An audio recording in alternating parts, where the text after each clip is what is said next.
Dragon.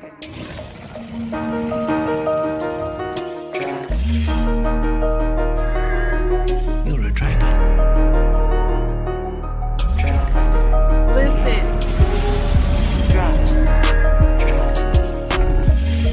Listen. Dragon. You're a dragon. Listen. Dragon. Listen. Dragon. You've woken the dragon. There was Giscar and Valryon, Listen. Dragon. Vermithrax, Isovids, Listen. Arcanine, Raxes, Dragon. Listen. Veigar, Dragon. and Valerian. Can't we get along? No, nobody gets along. Everybody sucks. Dragon. Not blacks and whites. Every fucking body. I hate everybody and everything about every fucking body. Listen. Dragon. Listen. Dragon. You're a dragon. Listen. Dragon. Dragon. Listen. Dragon. You've woken the dragon.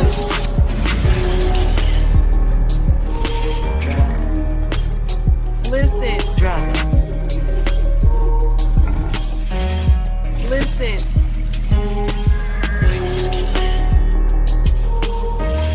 Dragon. Listen. Dragon. Thousand blades.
definition of the world, the word. So I think that Black people should not allow them to again take the word just like they did woke. It has a definition. Like, for example, I have Karen fatigue, right? I do. Genuinely, I cannot stand seeing them crash out in Walmarts and Targets all across America. But somehow we're not, I mean, like, we all have fatigue with the other race, but find your own word. You see how I just made that up? I didn't have to steal something that's within the white community and make it something it's not. So yeah, it's still the original definition for me. Unbelievable. I will never pay you, YouTube, ever.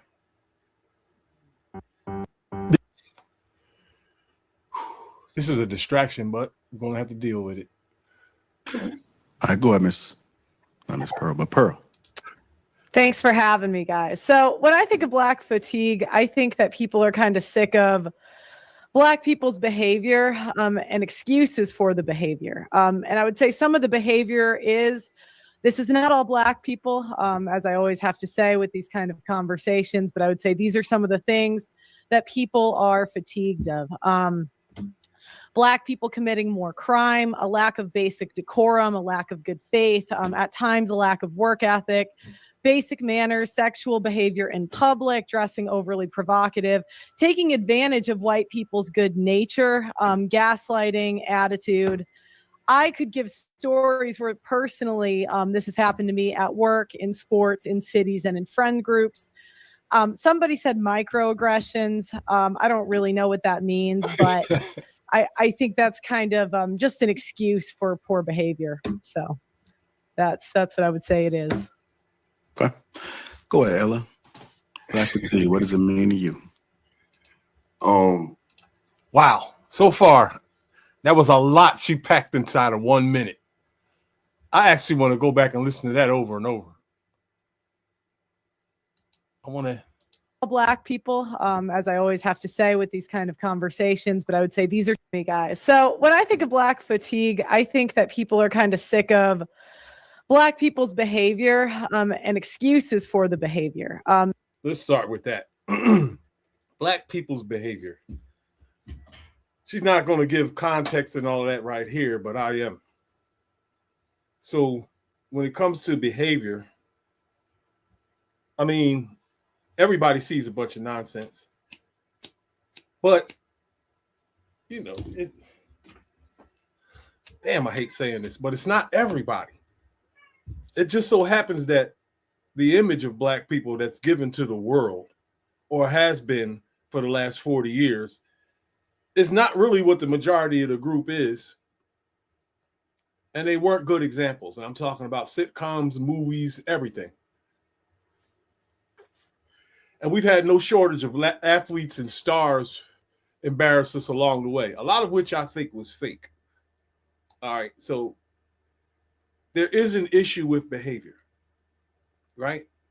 But you can see how whites who don't live in the Black community could be swayed in a certain direction by what they see on television and social media, because it just so happens that the worst of us get the most recognition on social media. So even on social media, that's what they see. And human beings are attracted to chaos of all colors, especially people who live in cities. And I would say some of the behavior is, this is not all Black people, as I always have to say with these kind of conversations, but I would say these are some of the things that people are fatigued of. Black people committing more crime, a lack of basic decorum, a lack of good. All right, let's stop right there. She said Black people committing more crime.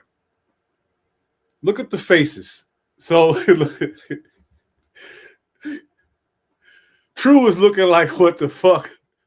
Philosophical is looking like, oh yeah. The guy Lapeef always has his game face on, always has his poker face on. She's giggling like, what the fuck? Pretty intellectual is. Oh my God, everybody has a face. What did she just say? We go back a little bit. Black people, as I always have to say with these kind of conversations, but I would say these are some of the things that people are fatigued of. Black people committing more crime, a lack of basic decorum, a lack of good faith, at times a lack of work ethic, basic manners, sexual behavior. Wow, that's a couple things right there. Crime. Okay, so what you're going to always hear when someone says that about us committing more crime, you're going to hear this 10 times out of 10.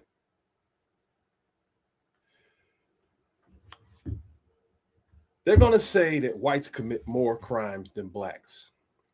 That will come out of any Black person's mouth that's on the panel or having this discussion anywhere in the world. They're going to say whites commit more crimes than Blacks. That might be true. per capita, per family, per square mile. Who knows? Nobody really knows, right? But this is what we do know, and this is why she said that. Violent crime, right? Most of it in America, the vicious, hardcore violent crime committed in America is committed by blacks.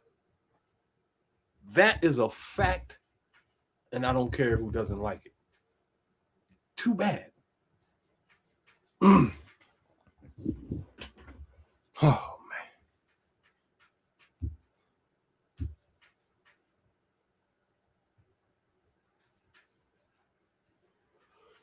That hurt to say, but it is what it is, man.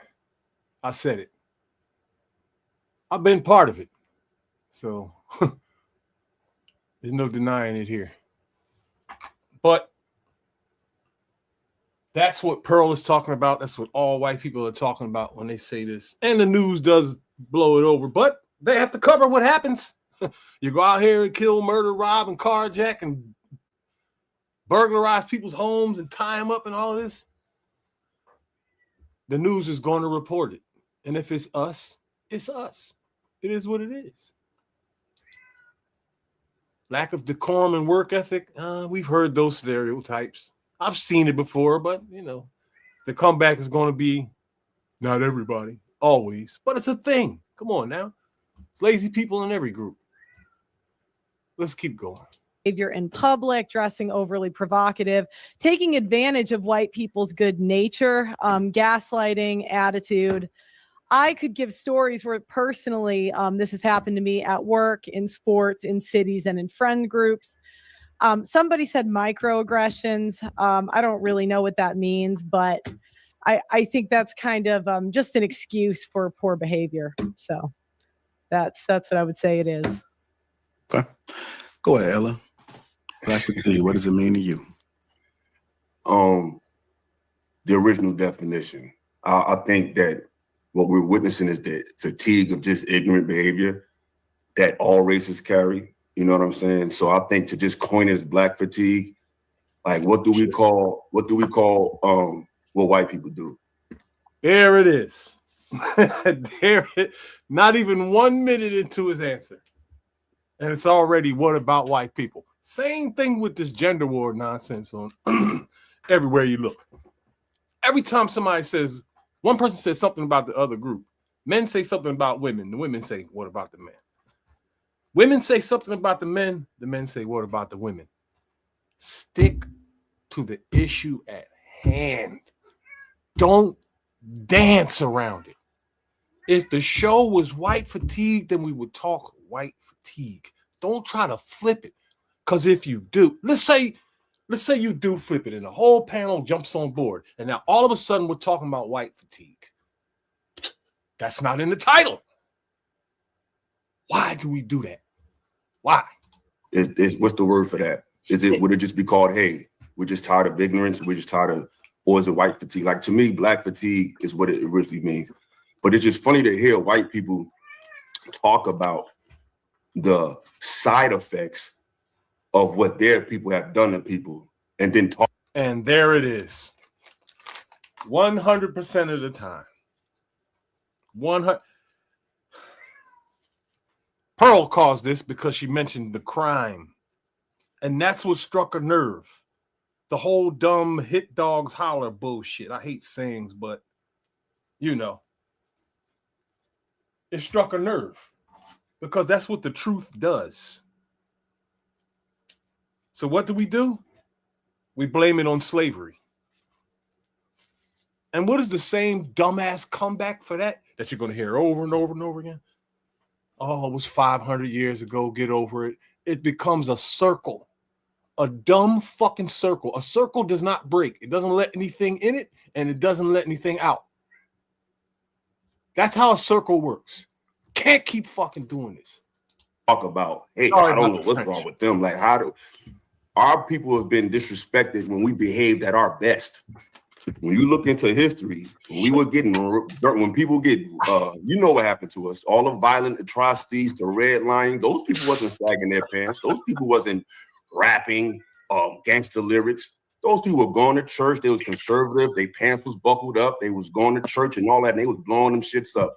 So when I hear white people, the most violent, the most aggressive, the most pillaging people to ever walk the face of this planet, actually call out people who are just showing the side effects of years of mental degradation, social degradation, economic chicanery.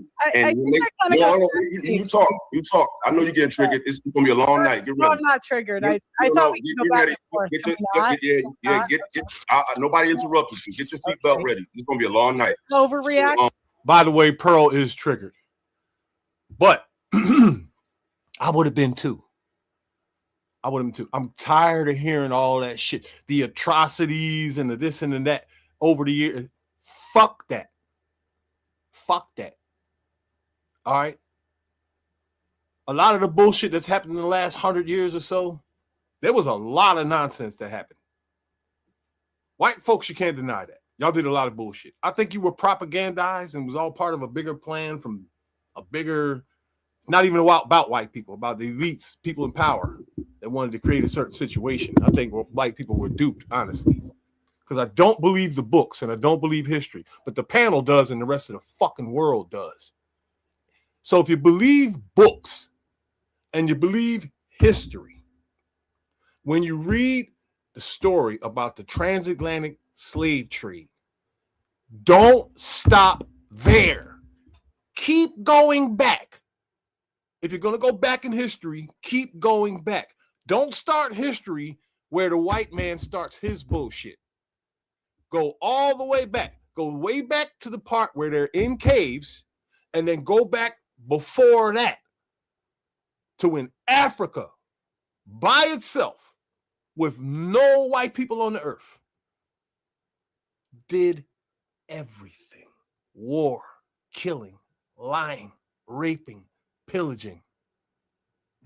If you believe the fucking books, then believe that one too. So, even though they did A, B, and C, so the fuck did you before they ever existed. That is a fucking fact if you believe the books. I don't. I think everybody was propagandized over the last 250 years and pushed into acting this way and given that dumbass slavery story.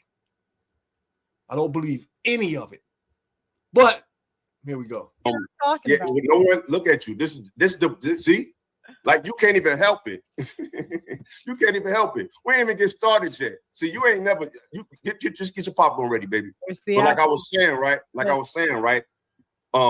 Because we got literature. We ain't gonna just talk from just our thoughts. I hope you got some literature on your side, Miss Pearl. Excuse me, Pearl. I hope you got some literature because I'm not gonna just speak from my thoughts, my opinions. I'm gonna quote from literature. So what I'm saying is, I'm tired of ignorance of all races. But to hear white people go out their way to coin to go out their way, what does that mean? I'd really like to know what that means. Go out of their way. First of all, they invited her there. Remember that. They invited her there. So I want to know how she went out her way. Maybe he's talking about Nick Fuentes or Lily Gaddis. I don't know if they're going out of their way.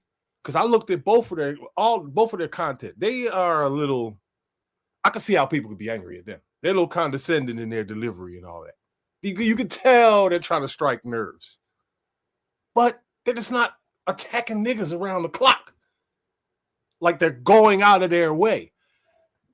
They see what I see.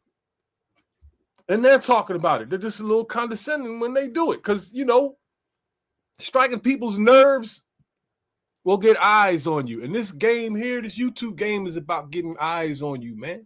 People are paying their bills off of this. Co-sign this when most of black people's issues, whether it be the drug issue, whether it be their issues with relationships, whether it be their issues with economics, whether it be the hijacking of their arts and the hijacking of putting the negative images as far as music. We don't control media.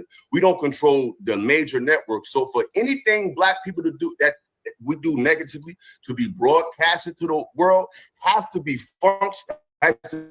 funded, co-signed, and endorsed by a European. So to hear these same people talk about the things they've done to these people, and then when they have the nerve to show the side effects of that, say, hey, I don't know what they're talking about, just shows you what we're dealing with. So black fatigue is no such thing as black fatigue. It's just the fatigue of just ignorance of American culture, and it's eroding black people because we've been attached to most of these atrocities the most. So excuse us for the fact that we don't want to talk to you like we used to. We don't want to be as gracious as we used to, because when our parents was and our grandparents was going to church and saying, yes, master, yes, Paul, yes, you would blow their heads off. There was a story of a man, and I'm gonna shut up. They would blow their heads off. I guess this was just happening everywhere, millions of times. Like this was just a thing. Like what we're doing now, like with the knockout game and all that. I really don't know. I wasn't alive then, but I don't know. Nobody's alive right now that lived through the fucking 1910 and 1880 and all that shit. God damn. A lot of this shit is hard to believe, and it's so fucking hard to hear over and over and over again for 50 fucking years. And you would think as human beings, right? Here we are in 2025 with cars that can fly. Children walking around with computers in their pocket, the size of a credit card. It has more function than a spaceship that went to the moon, so supposedly. These are the days we live in, but as people, as human beings, we haven't gotten past this bullshit. If there is a reset coming, and our controllers want to get rid of us and bring a new group in, they have a legitimate reason to. Because they're sheep. The sheep they wanted to create, I think they've become too sheepish for them to even handle anymore. And pretty soon, society is going to be too stupid to make the gears of society go smoothly anymore. Not that they are now. But things could get much worse. Everybody is getting stupider and stupider.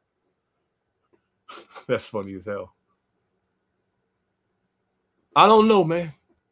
If we can't get over this and stop this same circle of bullshit, I mean, Pearl is as guilty as the rest of them for engaging in this shit, but it is what it is. I hope I can cure Miss Davis of this one day.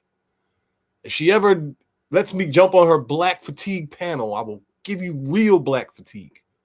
Because Miss Davis, all you have is a black bruise. You don't really know what black fatigue is. And I would tell you. Let me keep going. It's a story of a man, I forgot his name, but there was a story. There was I could tell you about what happened in my job today. But there was a story of a man, I think his name was Booker, I forgot his last name. This was in the 50s, not that long ago. So let's not act like history don't matter, because we celebrate 4th of July every year. We celebrate past the Civil War and 7 years ago, Ulysses Grant, all these old forefathers. Here we go, the same old sonnet of bullshit, the rundown of all the evil holidays. And I want that shit to go away. I'm on his side now. I want all that bullshit to go away. 4th of July. And you know what? Even if they did get rid of it, in 100 years, you would still hear niggas on panels saying, oh, y'all used to have 4th of July 100 years ago and da-da-da-da-da.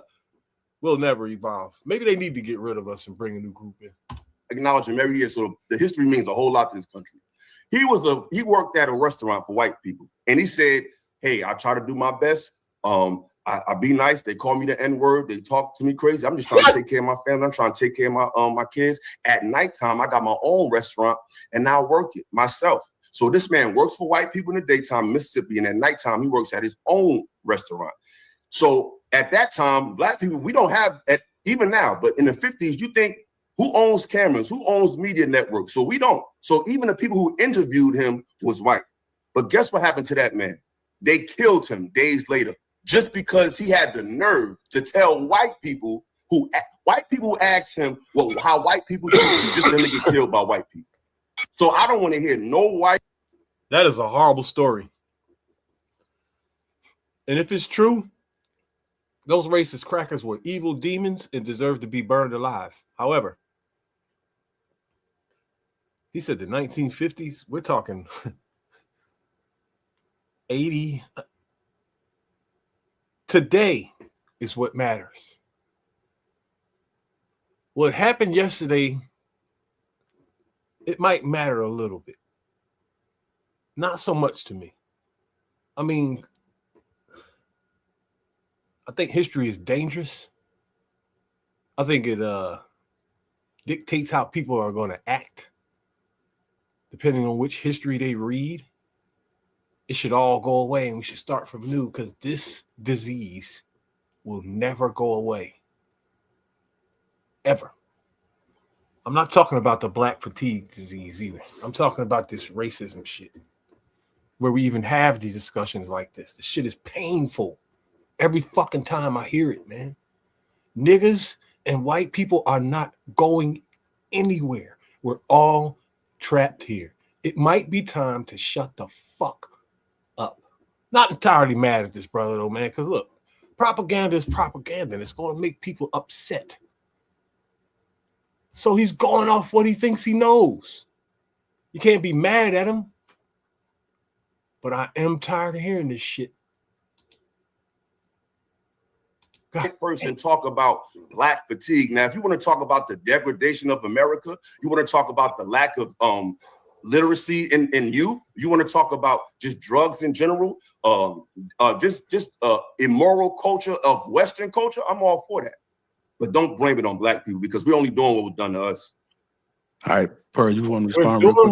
Yeah, I had a question. How does this work? Am I able, when they're talking, can we go back and forth like a conversation, or that's not allowed here? I'm okay with either. I just wasn't positive. I mean, if you want to interject and if the person allows it, then that's fine. But if they say let me finish, then just allow them to finish. Then I'll just come back to you so you can respond. Yeah, because you was doing every person. Like everybody went their turn. He went in row. We could see the panels. He went one by one. It was my turn. Yeah. So Philosophical is a little upset right now. A nerve has been struck, and you can see it. His heart rate is up right now. Again, I would say even in that interaction, I was very polite to you, where you automatically assumed the worst. So that kind of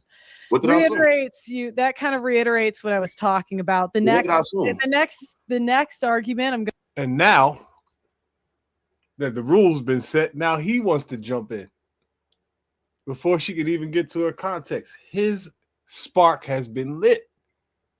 I don't know if it can be put out. Going to go through, so I'm gonna, No, but what did I assume? I'm gonna keep going. That's gonna be gaslighting right there. So gaslight. Okay. Pretend you weren't doing what you did, which is totally fine. I'm a big girl, I can handle it. But no, you can't. Example of the black fatigue. Here we go. Then you're saying you're blaming it on history. I just think goes back to white people are kind of tired of hearing excuses. Of course you are. Yeah, and it just. Of course you are, but why wouldn't you be tired of it? As an adult, you are responsible for your own behavior. So if you do something rude, or if you commit a crime, you are responsible. Nobody else is responsible for it. Absolutely. But that's not a black crime. It's not a black issue. People commit more crime. All right. So the way Pearl's tone goes up and down, right? The tone. We're talking octaves. That delivery can come off to blacks as condescension. It's a common thing when whites are talking amongst each other about anything. It's the way they get down, kind of like our slang. I don't know if you understand what I mean, because I'm around a lot of them and I see how they talk to each other. I think that rubbed them the wrong way. That's why you hear a couple people, interrupting. And she's also saying things that are kind of true, which nobody likes to hear the truth about themselves. Nobody, not even me. But man, you can see where this got tense. I love it. did, which is totally fine. I'm a big girl, I can handle it. But No, you can't. Look at all the Love the faces black he's making, and fatigue. everybody's. Then you're saying it's She's you're blaming doing it on the cutthroat. history. I just think goes back to white people are kind of tired of hearing excuses. Of course you are. Yeah, and it just Of course you are. But why wouldn't you be tired of it? as an Of course you are. adult, you are responsible for your own behavior. So if you do something rude, or if you commit a crime, you are responsible. Nobody else is responsible for it. Absolutely. But that's not a black crime. It's not a black White issue. people commit more crime in this country than black people. So let's. Earlier in this video, I went over. I told you someone was going to say that. I knew it. But they're not going around. Never mind. I'm not even gonna get into it. Let's if we're gonna speak facts, let's really stop talk statistics and stop just saying out anything, because like Illa said, you're just Black men are you're 20 not times more really Now throwing Pearl's out doing any it. facts. Black men are Because 20 over 50%. No, let me Black speak. men are 20 But times over- more violent than white men. That's what I'm saying. You're Over showing 50%. what we're Hold on. She said Hold off on. the interruptions. Hold on. She should have started Hold on. interrupting people because we Hold weren't on. interrupting nobody. But Okay. you want to. Now, philosophical, you're lying. You're lying. When Pearl tried to jump in, you shut her down and she stopped. As soon as she started talking, you started interrupting her. And other people chimed in and start interrupting her. I'm watching the video. I'm going to say what's real, man. Y'all interrupted her. And I get it. I understand how these things go. But y'all out of pocket right now. Interrupt. So now you falling off the floor Hold of on, the floor, hold which on, is what Ella, they do I in got real it, life. I Go got off it. the floor. What they do. Hold on, you guys. Hold on. She throwing up racist Hold on. talking points. Hold on. Let's just do one at a time. Okay, I got the timer. We're gonna do 3 minutes and 50-second timer. Go ahead, let Pearl finish. Getting back to Ella. Ella just remain on silent until she finishes. Go ahead, Pearl. You're on mute. Let me take you off. Felonies.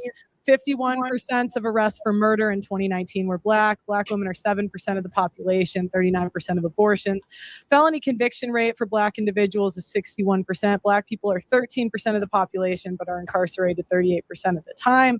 48% of black adults are obese. 54% of black women are obese. 1 in 4 black children born in 1990 had an imprisoned parent by age 14. Wow.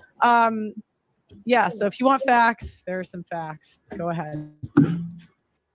All right, I don't like that shit either, because I get it. Pearl wanted to do some research and come prepared. I don't believe those stats entirely. I don't believe them. I don't like the way they gather them, and they're disingenuous about it. Especially these democratic cities, the way they report crimes. There's a lot of bullshit into that I'm not going to get into, because I don't want to turn this into a politics thing. But stats are not trustworthy. I think the stats are worse than what the internet has to offer. I think they're worse. And I'm talking everything. And everybody knows what's going on. Nobody's stupid anymore. I've seen 1,000 political debates. All these people on this channel that you see now been involved in them. Hundreds of them.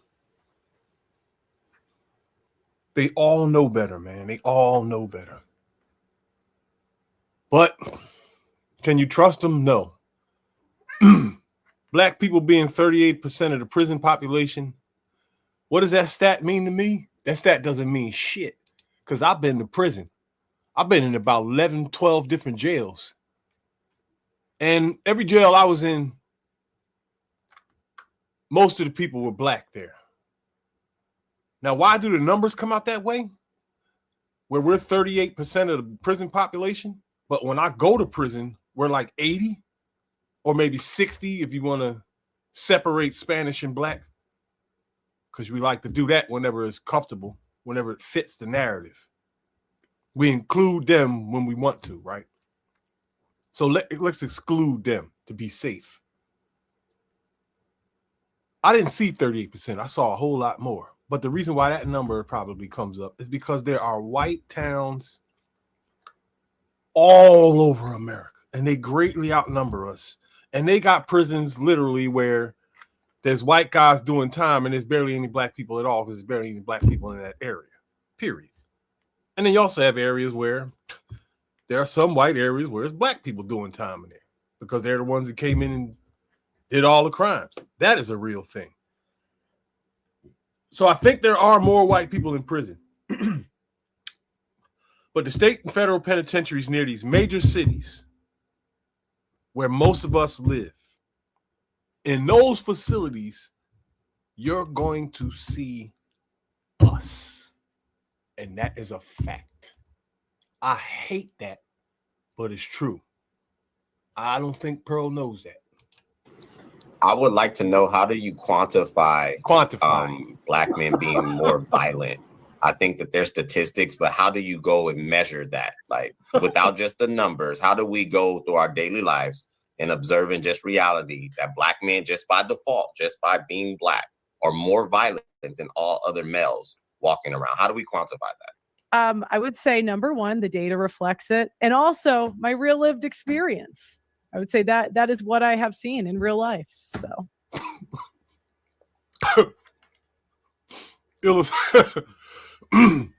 Philosophical just rolled his eyes hard. This is what everybody was riding him for. Everybody was roasting him for that.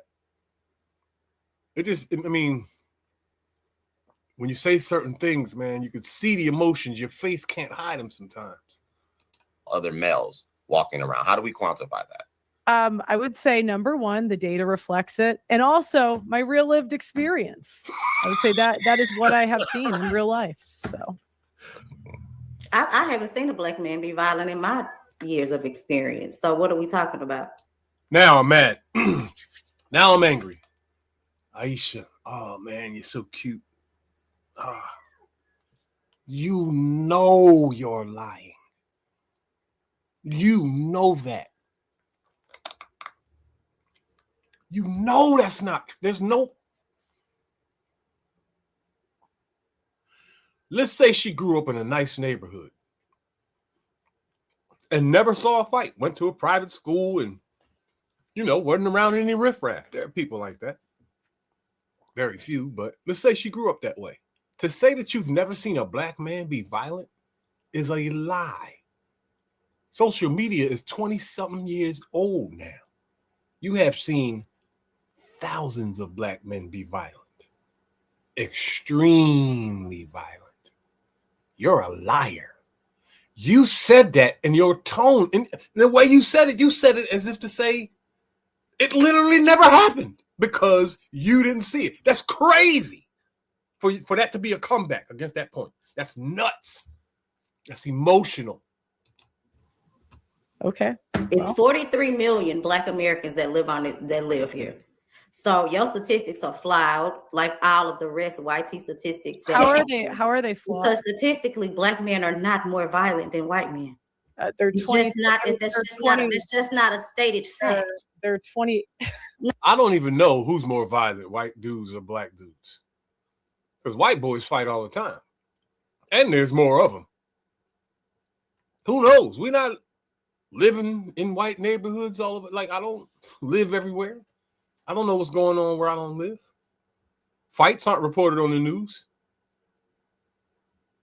But if we're talking machine guns, broad daylight, come on, that's us. That's us, man. If we're talking about race versus race, right? White people get attacked by black people in every major city every day. Every single day. Every day. No. That's just not a stated fact. Where are your facts? They literally colonized an entire civilization. White men are there goes the history again. Inherently. Right. That's why we have all of this school stuff going on. You know what? I'm gonna give her this. She has a point. Because I'm gonna tell you something. White people, you're not getting off clean here today. I got black fatigue a little bit too, but goddamn. Y'all some violent motherfuckers. And I'm going to tell you why. Y'all may not be out here pulling out machine guns on each other like these tatted up hood niggas and all that, and pulling up because of the internet over the internet. But hunting, let's talk about that. Let's be real. Come on now. Come on, let's be real. Violence is violence. Hunting is a big deal with white folks. I worked for a guy. He was loaded. Lived on the top floor of a condo, the riverfront in Philadelphia. And he had the heads of animals from Africa all over his house. He had high ceilings. They were over top his kitchen. They were all around his living room, his bedroom, even his basement, which he showed me. And by the way, had enough weapons. He had enough weapons in his basement to take an entire platoon to war by himself. And I'm not exaggerating at all. He had several gun cabinets. He had parts of his wall that were dug out and encased in glass with weapons behind that. Crossbows like I've never seen. Small, medium, large, vertical, horizontal. Man, listen. I don't know. Maybe the white man does have a propensity for violence. I think humankind is violent, period. Babies rumble in the crib. Twins do it. So, I don't know. But y'all not getting off the hook on this one. Hunting is something I just can't wrap my mind around. Going around killing shit for nothing. You ain't hungry. We got a whole industry where we wear animals and shit. Leather and mink and our car seats. It's all over the place, man. But, you know, the white man, it might be his idea, but everyone alive is participating in it. Shit, there's niggas on this panel right now got leather on. So who's more violent than who? That's up in the air. All right, I had my fun. Let's get back. We're not doing that. Do you feel safer in a white neighborhood or a black neighborhood? I feel more safer in a black neighborhood. Oh, that's why I don't feel safer like I'm here right now. I'm afraid. You know what? I'm going to say something about that. That is situational. There are white neighborhoods that I would never go to. Right here in New Jersey and right here in Pennsylvania. The hood, as dangerous as it is, I don't feel the same fear when I'm in the hood. When I'm in the hood, it's more like concern because I know something could go down, right? When you're in a sundown town, a real one, and I've been to them. I've been to a Klan rally myself. When you're in a real sundown town, it's a different kind of feeling. It's like you don't know what the fuck anybody is thinking when they're looking at you. Or what they're plotting after you ride by and your tags have been seen and all that. But that's a real thing. I'll give you that. Because it's because of the white fatigue. Because to answer JR's question, I believe that black fatigue is the original answer. And I believe that they try to flip it, just like they try to crowbar their way into using the N-word by trying to tell people that that's okay because they now want to say it. No, it's for us and it's by us. Y'all can't say that either. And y'all can't try to hijack a term that the professor wrote a book about it. You know what I'm saying? So it just goes to show the. She said they hijacked the term. Well, was there a thing called white fatigue before? I never heard of that.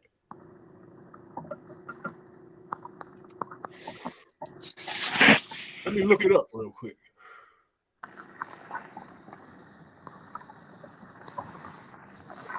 White fatigue. That might have been something my mother and them had. Who knows?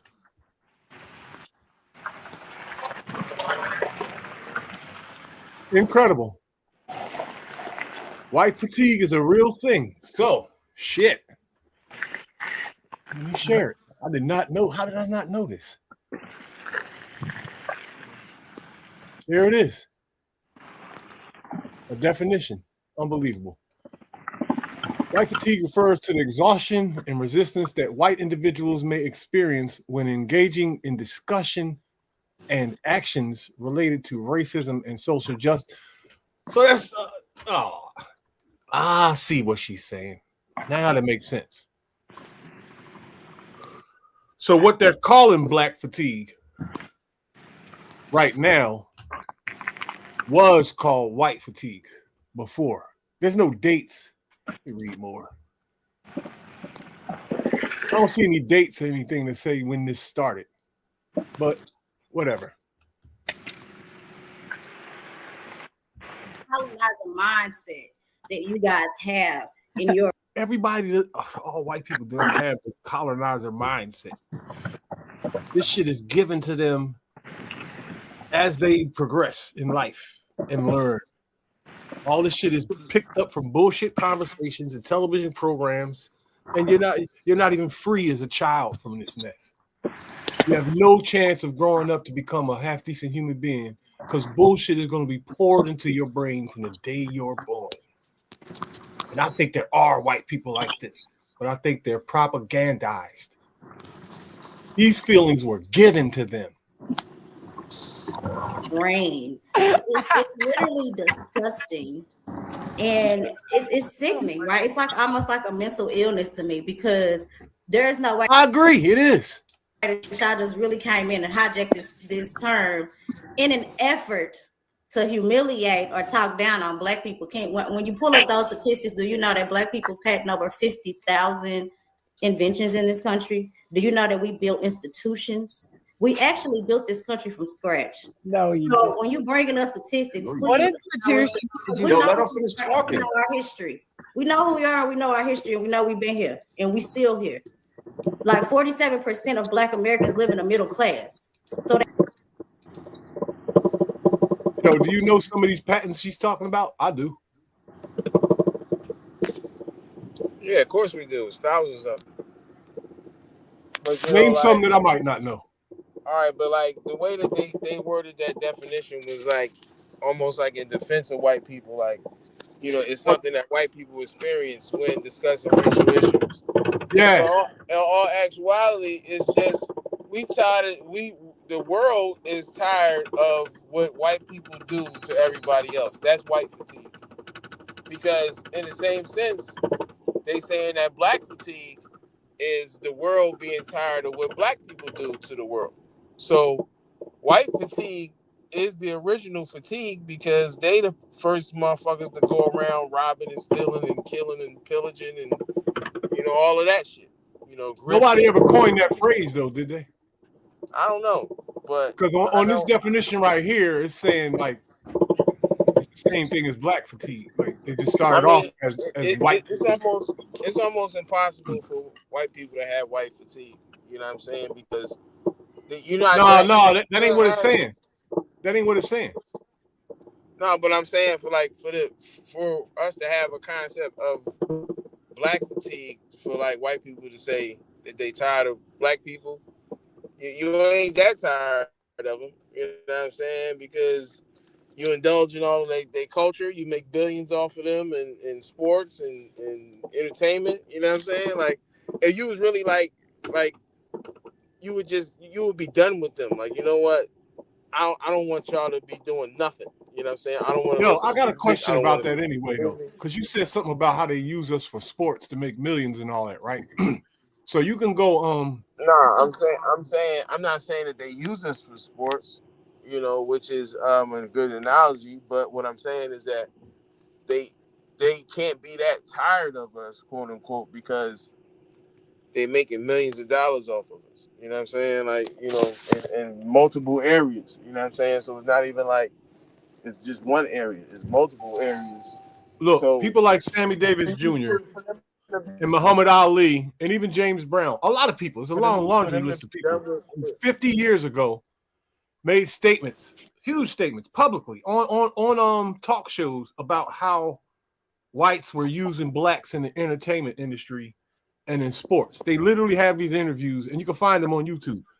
Like when I was 5 years old. Huh? Yeah, we can definitely see that. Yeah, there's a reason why I'm saying that though.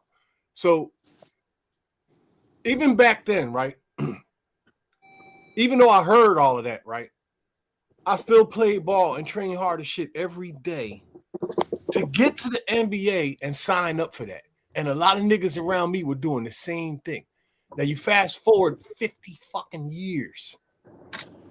Niggas are still volunteering for this. That's like, even mice sniff around the track, man. You know what I'm saying? Like, you got to admit, even though that might be the case, we could have shut this down at any time we wanted to in history. We could do it tomorrow, but that's not going to happen. And everybody knows that. So, and vice versa.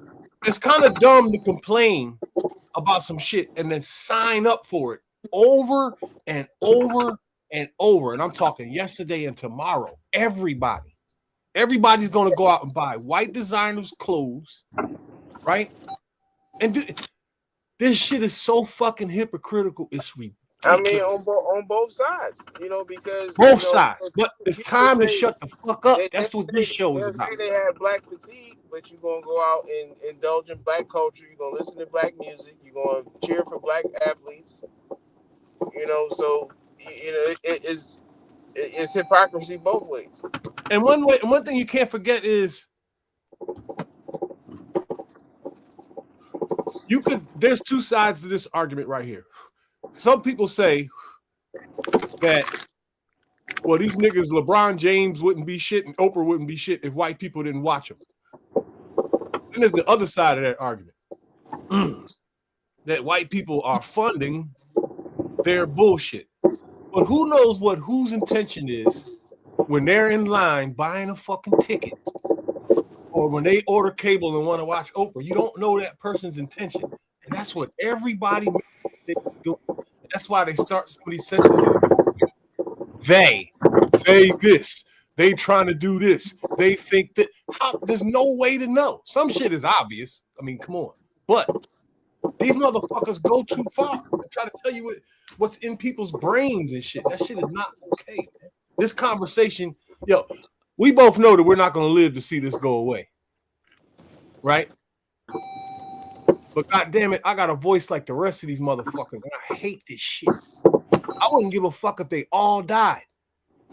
Everybody talking about this shit. I wouldn't give a fuck if they all dropped dead tomorrow. The world would be 150% better, literally overnight. But we gonna go in. Fuck that. We play some more of this shit. That little small degenerate class of people that you like to brag about and y'all like to put on the forefront, we don't like them either. They get shunned by us too. So this whole concept of black fatigue doesn't really exist. Yes, like Illa said, it doesn't exist. That's just a people fatigue. You can't tell people how to crime. Tell them like any of those things. So you can't tell people Hold on. We live under a system of supremacy right now. We live under a system of white supremacy. That's not gonna change today.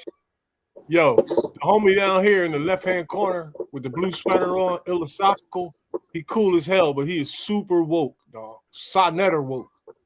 So he on that type of tip. That's why he keep getting agitated and doing all kind of shit with his hands and his neck and his eyes and every time Pearl is talking. And just so you know, I don't think Pearl Davis is racist. She had a bunch of black people working for her at one time, and she explains all that. But Pearl, in her delivery, right, no matter what she's talking about, politics, women, she basically is like a red pill content creator. She talks about women a lot, right? But the black issue comes up once in a blue. Her delivery is always has a tint of condescension to it. You see what I'm saying? I think it's just what she likes to do to get a rise out of people. There ain't nothing wrong with it. It's like Howard Sternish. You know what I'm saying? But this girl don't hate no fucking body, man. They're not trying to make it seem out like she's a Klan member or some shit. Like she just goes around looking for bullshit with black people. And this is the everybody made videos about her after this show. Whole black YouTube tore her ass up. It's not going to change tomorrow. Currently in 2025, Black people live under a system of white supremacy. So to sit on this panel, Pearl, and be disingenuous and act like that doesn't exist, you lying. You lying. God damn these commercials. I will never pay.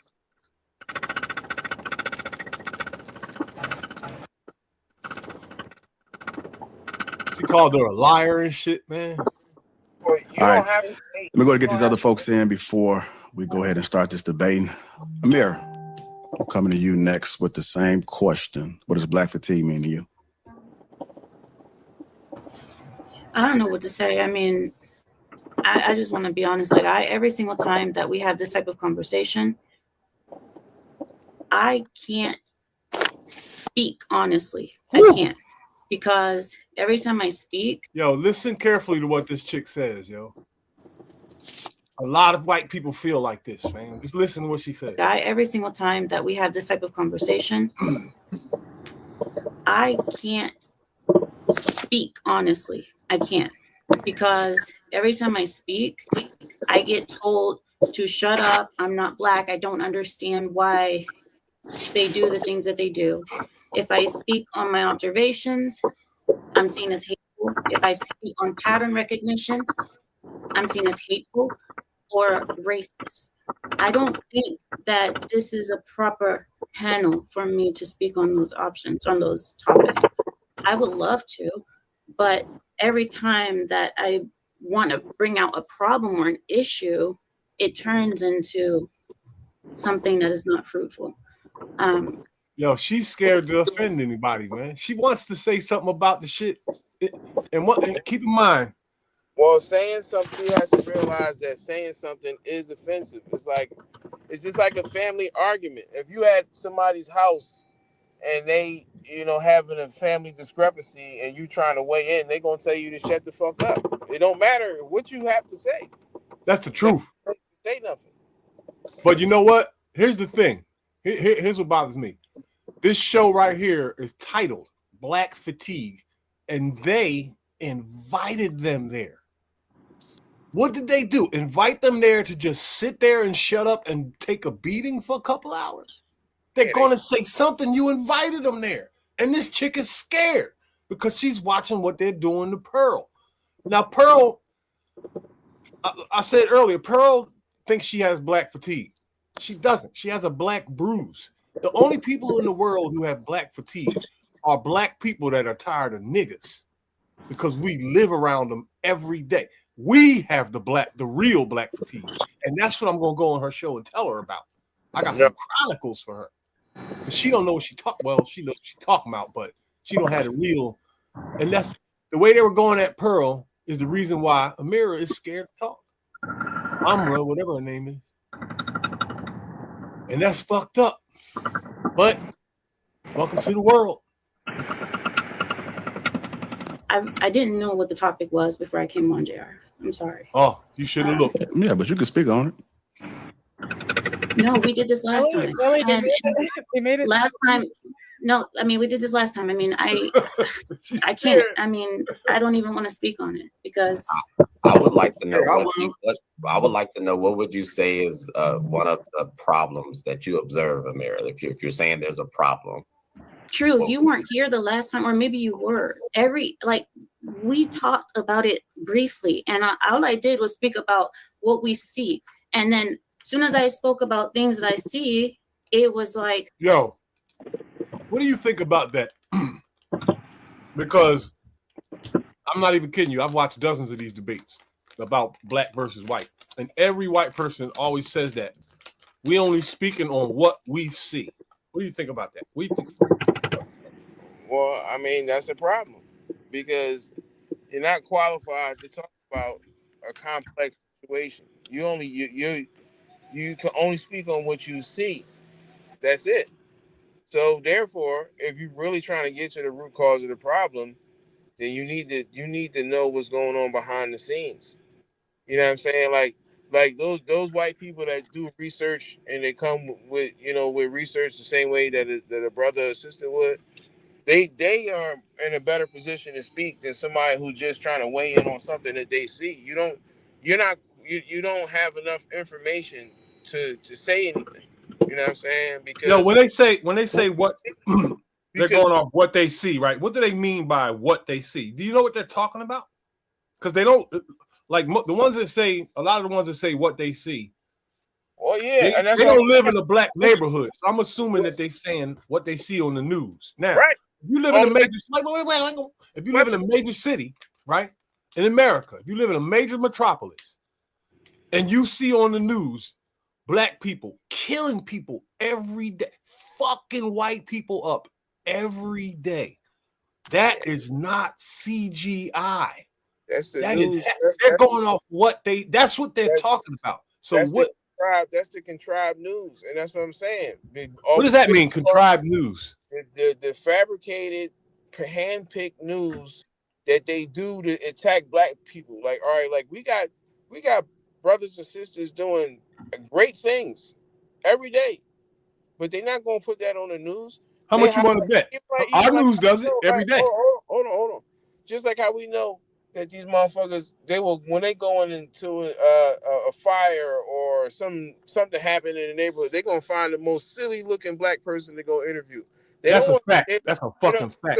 So they constantly attacking us by imagery. They put negative images of us on TV to portray a certain thing about us, so that white people and everybody else can say, "Well, I'm only going off what I see." Yeah, and what you see is perfectly done. It's weaponized to make us look bad. They're not going to promote the good things about us to give people a fair scope of how we are. No, well, they just promote the niggerdom and the bullshit. Here's the real truth about that. And they send that all over the world. Right. Here's the real truth about that, though. At least in Philadelphia, I watch a lot of Detroit and Chicago news, too, and Atlanta. That's not actually true, because actually on a lot of news segments, especially in the morning, there is always a segment on some black person that's doing something positive somewhere in the community. Right. Always. Black person. people and white people are cherry picking. Black people and white people are only noticing the breaking stories when the news first comes on, and it starts off with mass shooting, and then 10 minutes later, after you've been kind of bored with it, that's when the little 9-year-old so-and-so started her own foundation, or this guy started this company. Look what this woman's doing in the community. Here's a 90-year-old woman that does blah, blah, blah for children. It's always a segment like that. Always. So to say, wait a minute, hang on. I'm in the middle of hold up. Because to say that they don't show up positive side of us, it just ain't real. That they don't, and it's like, that's a weak thing. That means I just lied. Like that means I just lied. And look, let me finish. Like, I'm not saying that you lied, but I'm saying that's a weak thing to present, because when you think of the percentage that's maybe 1% of overall imagery that they put out in the world. 1% of it is positive. The other 99% is bullshit, and they market that and sell it all over the world. You know what I'm saying? Like, case in point with the music. They go get the most ignorant niggas that they can find to make music. They don't push. It's a whole bunch of conscious rappers and educational rappers and positive rappers. They don't promote that shit. You know what I'm saying?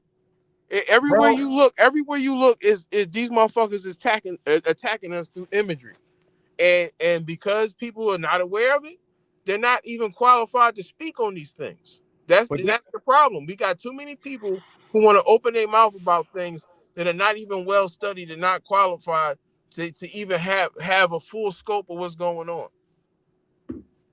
Well, why do these niggas keep signing up for this though? Like, who's against who? If it's them against, hold on. If it's them against us, right? They're attacking us, right? How do they why are they always able to find millions of niggas to do the dirt for them? Because they destabilized the fucking neighborhood. Even just like with the Democratic Party, that is predicated on keeping black people fucked up. So when motherfuckers is fucked up and they always need a handout, there's always somebody there that can exploit them and say, hey, I'll give you $100,000 if you go do this bullshit. The same way that there's a girl out there who don't want to sell pussy, but it's somebody out there that's gonna stick money in her face, and she need that money, and she gonna sell pussy. You know what I'm saying? So like, it's people being exploited. The conditions don't change for us to not want to be exploited. You know, just like case in point here, we got one of the lowest minimum wages in the city. So when they tell people, oh, why don't you just go get a job? It's like, yo, all right, if I'm moving and shaking on the street, making hundreds of dollars a day, you want me to stop doing that to go get a job that you say I should have, and where I'm making $80 a day, and that's going to be taxed. Like, it's unrealistic. It's like, well, if you want people to stop doing stuff like that, then here's an idea: raise the minimum wage. Make it so like how back in the day when people had one job and could take care of their whole family. But when you got people that got to be cutting moves on the side, and you know, weighing out their options of whether I should even have a job or just keep hustling, that's the problem in and of itself. You know, and these are the things that we normalize. You know what I mean? Yeah, but all you got to do is do what millions of black people did and just follow follow the rules. Go to school, get a job, and play the game, and you'll have a half decent life. And look, what? But when you say that, where are the millions of successful black people that that you're talking about? Because when we look at the statistics, we got millions of people in poverty. I don't fuck with them statistics. We ain't but so much of the overall population. So no, those statistics are all lies. Fuck poverty. I don't care what that bullshit said. More than half of those people that are poverty statistics, they ain't poor at all. They're just a bunch of motherfuckers with flat screen TVs and Cadillac trucks and Jordans. They're liars. They're fucking liars. You might not put the statistics, but you can go to any neighborhood. You can go to any neighborhood in this country, and you can drive down the same street and drive from the white neighborhood to the black neighborhood, and you will see how dystopic and fucked up it gets by the time you get to the black neighborhood. You don't need statistics or numbers to see that. It's everywhere. Yo, there's something in place, right? There's something in place where you can get around all that bullshit, and everybody knows it. Everyone alive knows it. There's no fucking secret. We were all told over 50 years ago by people like Muhammad Ali, Sammy Davis Jr., and Jim Brown and others. They were telling us exactly what not the fuck to do. And the proof is you got niggas everywhere, all over America, millionaires, thousands and thousands of them that could fix the whole hood in America in a fucking year. 1 year they could do it. I know so many rich. But it won't be. There's not. Mathematically, something is off. We got whole cities that have been drowned and turned into highways and shit like that. So you motherfuckers getting themselves together, building themselves up, starting programs, then magically they get hit with disease and drugs and all kind of bullshit to keep them fucked up. So we for some reason, it's like we insist on ignoring the predicated malevolence bullshit. What if we didn't ignore it and paid attention to it? Then what would we do? Stop right there. Hold up. Wait a minute. Stop right there. You said we keep ignoring it, right? So what if we paid attention to it? Wait a minute. Hold up. I'm asking a question. So what if we don't ignore it? Now everyone pays attention to it. What do we do next? You listen. Let me finish my statement before you start asking me questions. Because I had to jump in. if you let me finish my statement, all right, I'll write it down. The question might be answered. You know what I'm saying? I'll write it down. But it's like when we ignore this reality that somebody is ensuring that we stay fucked up. Somebody is keep feeding us bullshit. Somebody is keep poisoning us. They keep fucking our communities up. They keep feeding us garbage. They keep brainwashing our children. We see it, and it's like we act like we speak about it. We like, yeah, that's a fact. Yeah, we know they do this. We know they do that. But when we factor in what's wrong in our communities or how we can get better, if for some reason we want to turn a blind eye to the elephant in the room, yeah, you can go to work. There's millions of black people that go to work, but how come just simply going to work, like how dismissive people say, how come that's not work? That's not working for the average American, no matter if you black, white, or whatever. I just explained that. So you got motherfuckers that have a job right? Like how people tell you to do, but they still cutting moves. They gotta get a side hustle. They gotta try and figure some shit out. Right now, you got families who normalize their children not doing better than them, when that's always been the mission statement. My children are supposed to do better than me. Now you got motherfuckers who can't even move out the house because they can't get a fucking good job. Back in the day, a motherfucker had a job, they take care of their whole family. So when we ignore this problem that every person living here shares, and we look at the black community and say, well, how come they fucked up? You know why they fucked up. The same reason why you got to get an extra job, the same reason why you got to hustle on the side, the same reason why motherfuckers is trampling people at Black Friday shopping and doing and selling pussy and all that shit. It's the same reason.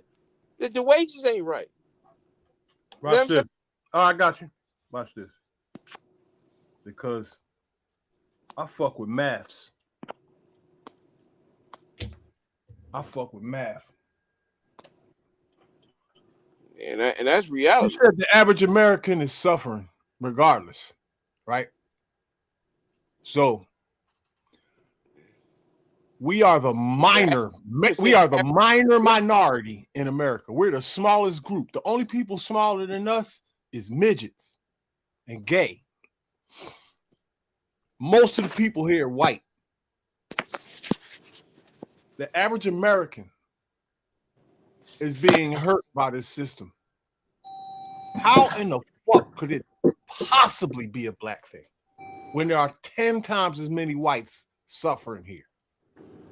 Exactly. So that's why it's like, well, no, it's how is it a black thing? Because they keep framing motherfuckers. That's a good question. How is it a black thing? When people talk about black fatigue, because they tired of black people going in the store and stealing and shit. So when white people go and steal, when everybody else steal, when you got corporate theft and shit like that, nobody bats an eye about that. That shit's cool. But when black people steal, it's a problem. You know I was in federal prison, right? But when the government steals billions of dollars from you, you don't think nothing about that. When they tax you, yo, you know I was in federal prison, right? Huh? You know I was in Fed jail, right? Yeah, but you know what most of the people there were? White thieves. When white people steal, they go to jail. White people lead the list in theft. They're the world. They lead the world. They have the world record in theft. And when they go to jail, they get caught. But they go to jail. But listen, a couple of years ago, you had lawyers do the knee in the courtroom, and they said, all of them said that they would rather be a white defendant going to court than a black one. So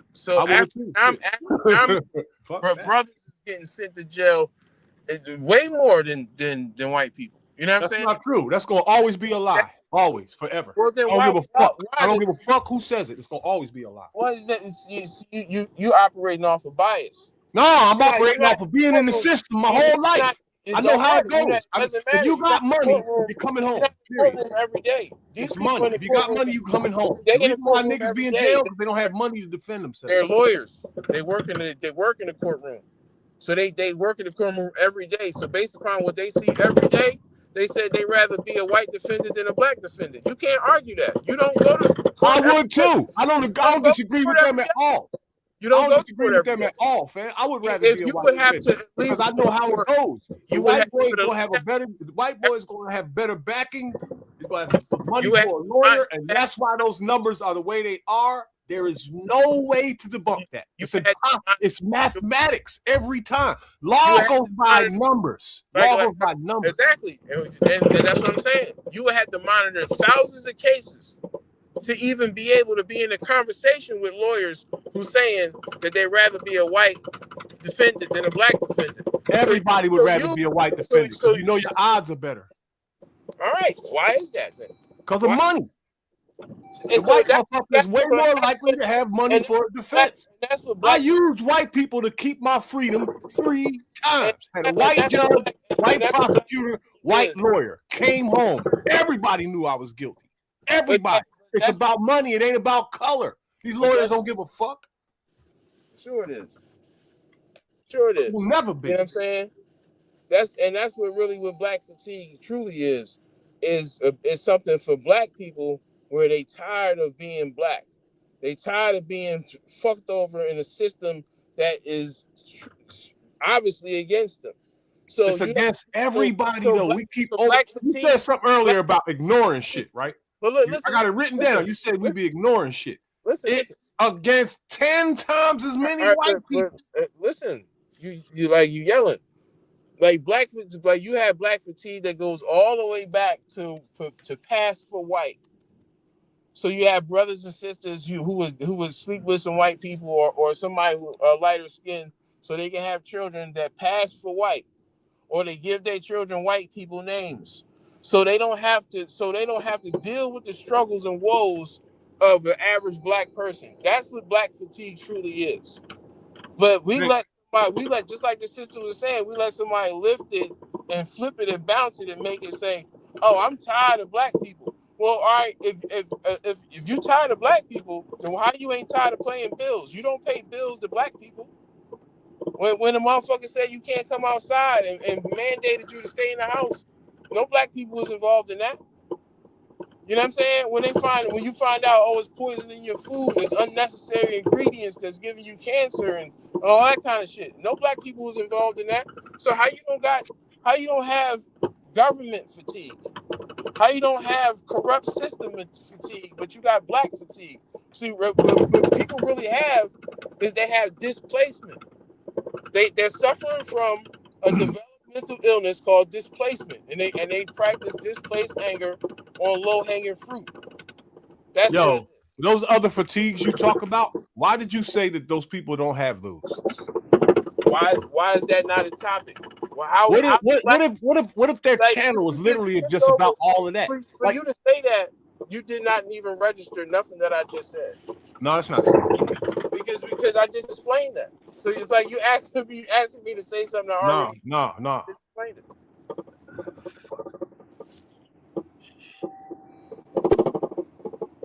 Black fatigue is a real thing, yo. Yeah, I just explained it. This whole fucking planet is tired of all this bullshit. For real. Like, all right, like animals, like you talking about earlier. An analogy? Animals got white fatigue. That's an analogy. They got white fatigue so much that they be attacking white people just on GP. Because white people, because white people go up fucking with them, and niggas are smarter than that. So all right, and we see animals reacting to something that somebody's doing to them. So how is that not a universal concept? If you got animals got white fatigue, and we can agree on that, then how does the rest of the world, like, all right, think about the Vikings. The Vikings, they got the biggest stockpile of stolen goods out of anybody else and went around killing and got the high score, killing and robbing and stealing people since the beginning of time. You think that people look, and right now we can look and see where people got stories and songs, and they sing songs about when the foreign devil came to their land and destroyed everything. You think them people ain't had white fatigue? I don't believe none of that shit. Sure you do. No, the fuck I don't. No, the fuck I don't. I don't believe none of that. No, I don't believe none of them fucking stories. They're all horse shit. All of them. Have to believe it because you can't. It's impossible. All of the stories are impossible. I ain't even getting into it. A belief is simply investing in something with no proof. But you don't have to believe it because you've been to places where the people who live in the islands tell you about the stories about white people. Exactly. And they listen, they got the information from the same place I did. And I think it's bullshit. It's fucking bullshit. Right. Because all them kings went to war with all these white people, they ain't got no living cousins, nothing. There ain't no pictures of them. It's just pencil drawings. It's all bullshit. 100% fucking percent. I ain't never talking about none of that dumb shit again. It's the same thing. It's the same bias that people have with aliens. When black people built the shit, oh, aliens. When white people built it, oh no, it's absolute. White people did this because white people smart. You know, it's that bias that allows us to believe all kind of crazy shit and just cast out what we want, what we don't want because it don't fit all that shit came from books though, yo. That's all a part of the propaganda. Well, then somebody both sides of the argument came from books. Somebody wrote books about black fatigue. Somebody wrote books about being tired of black people and all. No, this whole black fatigue shit is some new shit, dog. This shit is some new shit. So, man, you just looked it up the term earlier. It's not a new thing. I looked up white fatigue. It's new to YouTube. It's not new to people. Like these people. I don't remember no time when people were saying it. I don't remember when people were saying it at no time. These niggas, yeah, that's what I'm saying. These niggas regurgitate shit. They don't come up with nothing. So this shit ain't. Somebody came up with that shit. You just looked it up and you saw that was white fatigue you looked up, bro. Hold on, let me look up black fatigue. White fatigue. Let me look up black fatigue. That was white fatigue we looked up. It's like if somebody say that white people did this, then it's like this. It's a question mark. Well, maybe they do it. Maybe they not evil like how everybody in the world is reporting. But if white people the same people that the rest of the world say you can't trust these motherfuckers. But if they say something about black people, then we believe it. But we question the things that the rest of the world say about white people. That's very interesting. Oh wow, I found black fatigue. Wait a minute, let me make sure Oh wow, so here's the government's way of swaying things in the direction they wanted to go to cause more bullshit. I found black fatigue. The definition is disingenuous. It's disingenuous. The definition is this is going to fall into the laps of the fucking woke, lazy motherfucking complaining bitch ass niggas. They're going to like this. Real niggas are not going to like this because this is not what the fuck it is. This is bullshit right here. Definition. Sounds like a trigger. An American term used to describe black people in the United States who are experiencing psychological and physical problems caused by various factors, including systematic racism. So this black fatigue right here, this definition, this is not what the fuck niggas on YouTube were talking about. This is some whole nother bullshit. This is the whole dashiki complain, blame the white man shit. That's what the fuck this is. And it's 2020. Hold up, writer, and it's diversity, equity, and inclusion. It's got all the dumb shit in it. Man, fuck this shit. Listen. We didn't create this system. You know what I'm saying? Who the fuck don't know that?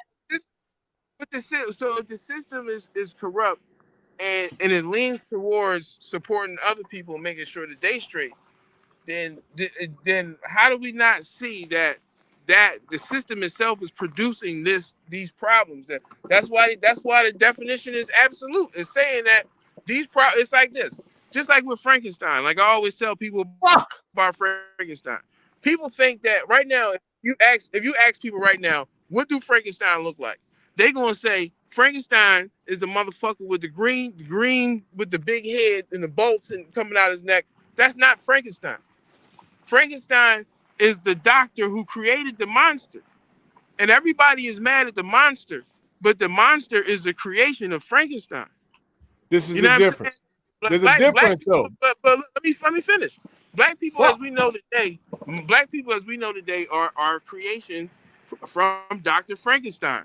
But for some reason, we want to ignore the fact that white people created this fucking problem, did all of these things to these people, disenfranchised these people, and created this problem.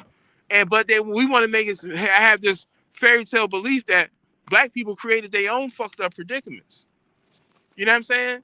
In 2025, when you don't get mental health, if somebody has experienced trauma and all kind of shit like that, and they don't get no therapy or nothing, and we think that they just supposed to just correct themselves, and nobody else in the world had to deal with that trauma. Therefore, they don't even know the full magnitude of what these people are dealing with.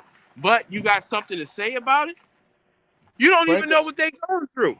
Like that's like if that's like somebody like another analogy. I'm that It's dumb, like, yo.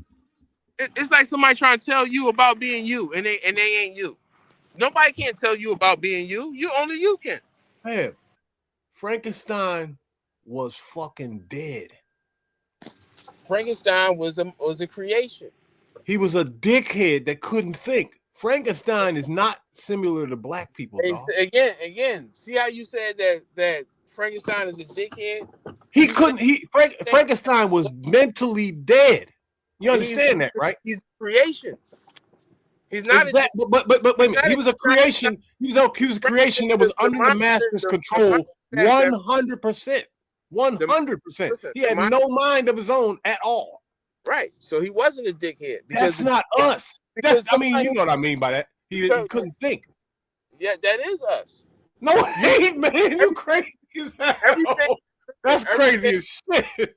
And you know, so we're not gonna factor in social engineering. Nigga, we are not Frankenstein, dog. Everything that you know. Frankenstein couldn't make kids. Everything that you know as an American has been crafted and developed by some white people. Huh? Everything that you know as an American has been crafted and developed by some white people. So these motherfuckers gave you your concept of reality. So just like the monster. No shit. I might be the only one, literally, I might be the only one who doesn't have the concept from them. My reality didn't come from them. I don't believe their book. I don't believe the books that they handed me. I don't believe any of them. They don't have my brain. They got everyone else, not me. Everybody. Well, I mean, that fits your narrative. You know what I'm saying? But, you know, no, everybody believes what they read. That's why you have debates. Debates are two dickheads that can't figure something out. I'm not doing that shit. This shit is bullshit on both sides every time.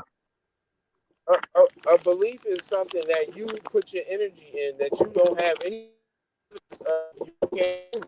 So if you're saying that something happened and every document that about this is fake, so therefore no record of you saying that this happened, you actually do. Yo, what's up with your audio, yo? You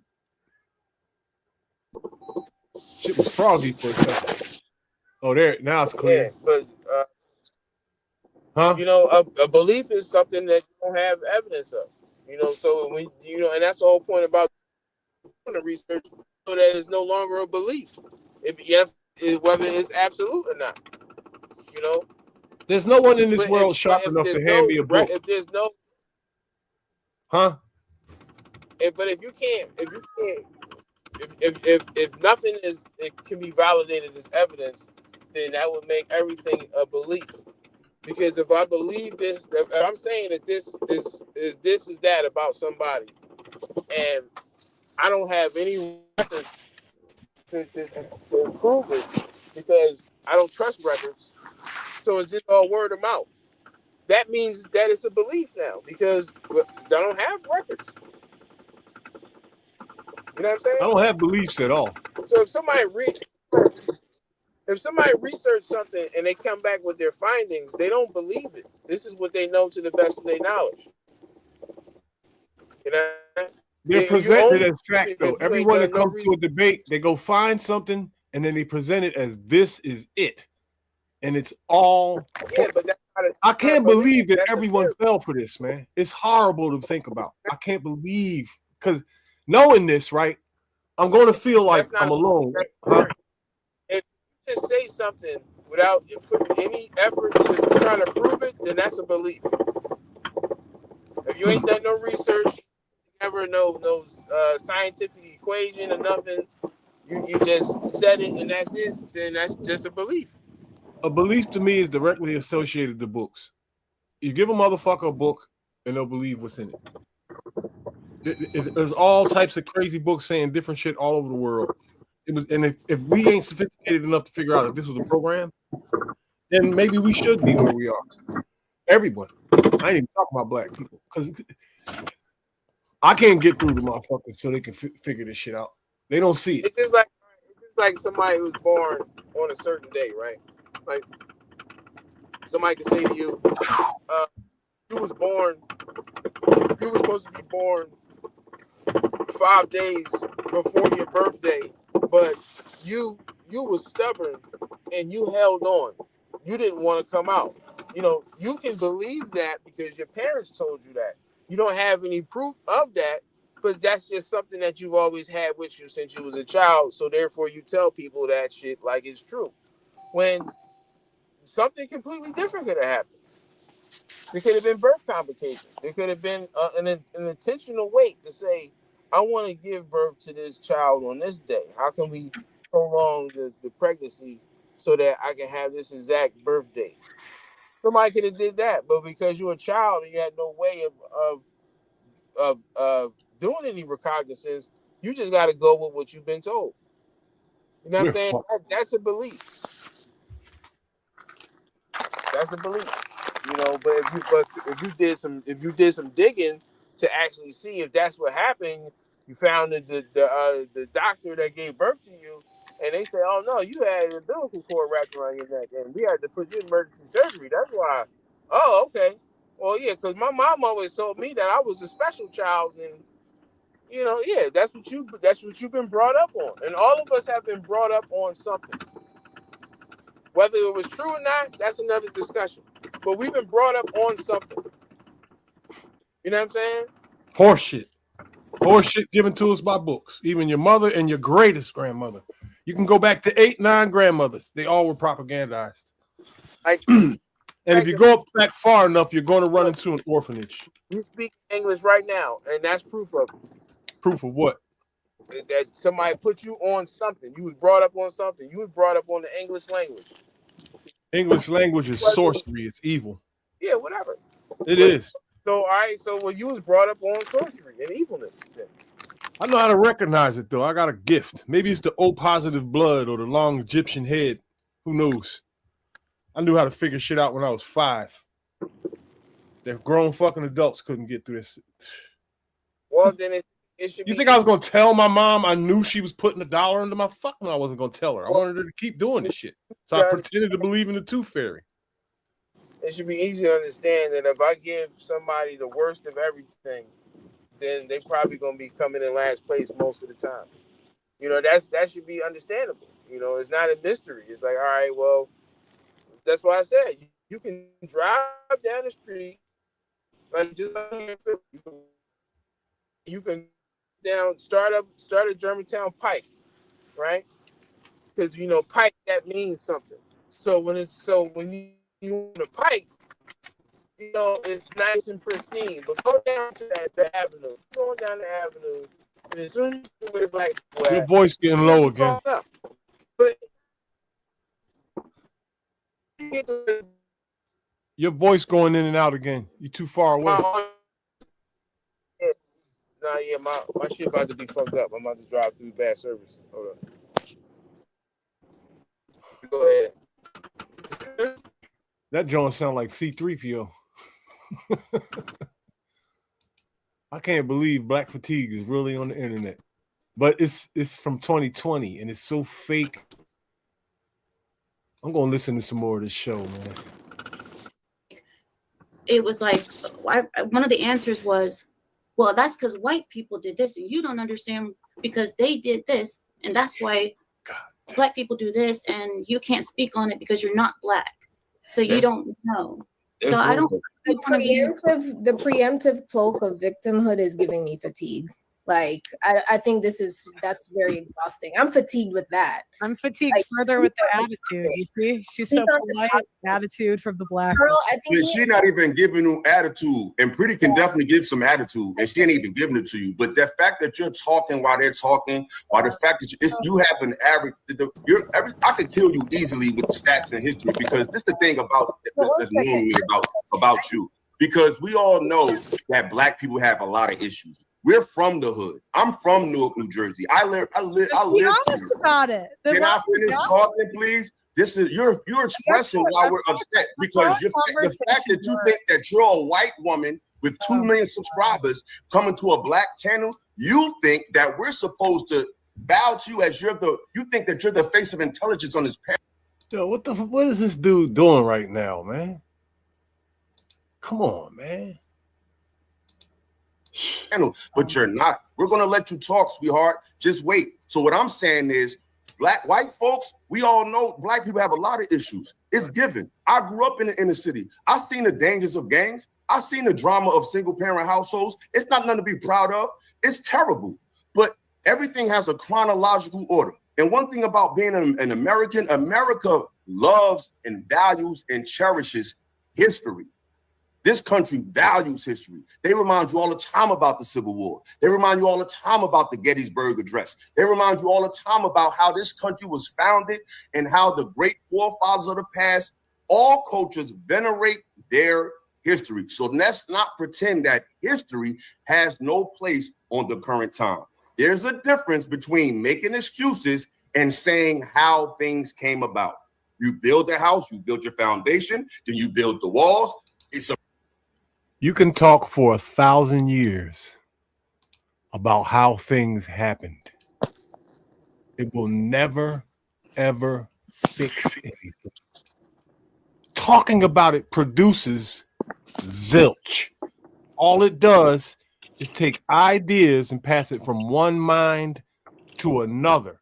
There are no bricks sticking together whatsoever to create anything. I hope these people on this panel are mature enough to understand that you're just talking. I hope they understand that. Chronological order, then you have a house. Black people in this country have been attacked when they behave their best. So for you to make claims as if our behavior is a direct correlation with how we're treated by Europeans, there's no precedence for that. Because we have proof that when we did behave a certain way, when we did carry ourselves at the highest levels of civility, we were just not disagreed with, not ostracized. All of the white people that talk about they have black fatigue, they all talk about what philosophical is saying. Now, you're always going to have the black side that has the right to talk about what happened to them or what they believe happened to them. They ain't shit. You were told the story. You had the right to talk about it. But to keep bringing it up, to make it the reason why people are doing what they're doing today, that's what the fatigue is coming from. At least that's what they say. They're tired of hearing it. That's their version of black fatigue. Because you got to admit, these fucking kids are 30 years old. There are 200 fucking years away from slavery. They don't even know if their family was slave owners or not. They don't even have nothing to do with that shit. But they got to hear this their whole life. Not only that, read the shit in books. You imagine how a 5-year-old feels when he reads a story like that? Well, it's the same way how people were shipped into slavery and they ain't did nothing to nobody, and they just so happen to be black and the world hates them, you know.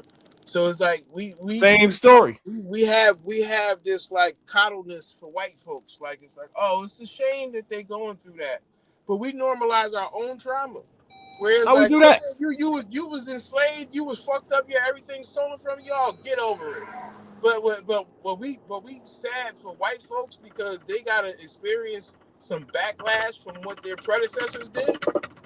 Well, they're looking at the rest of the world because the rest of the world. What? Well, how come? Well, just like Khalid Muhammad said. Why your voice so low, yo?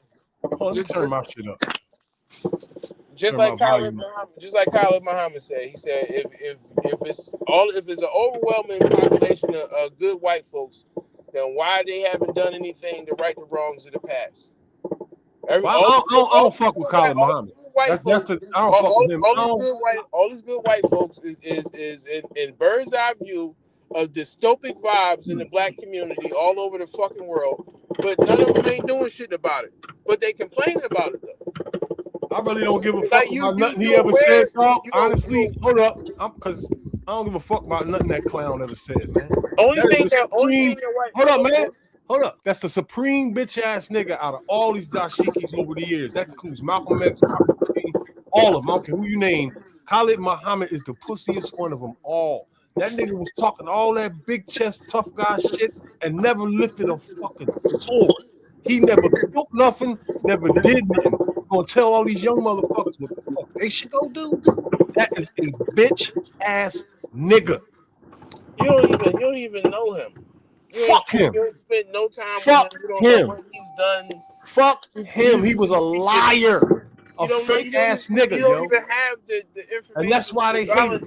You don't have the information to validate none of those claims. I put in work. That pussy did not.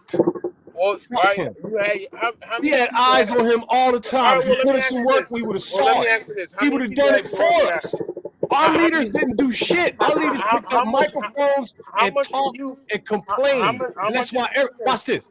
Nobody's ever going to do shit because the leaders themselves didn't do shit. None of them, not one single one, picked up a weapon to do nothing. So their followers are going to do the same thing. They're going to find a microphone.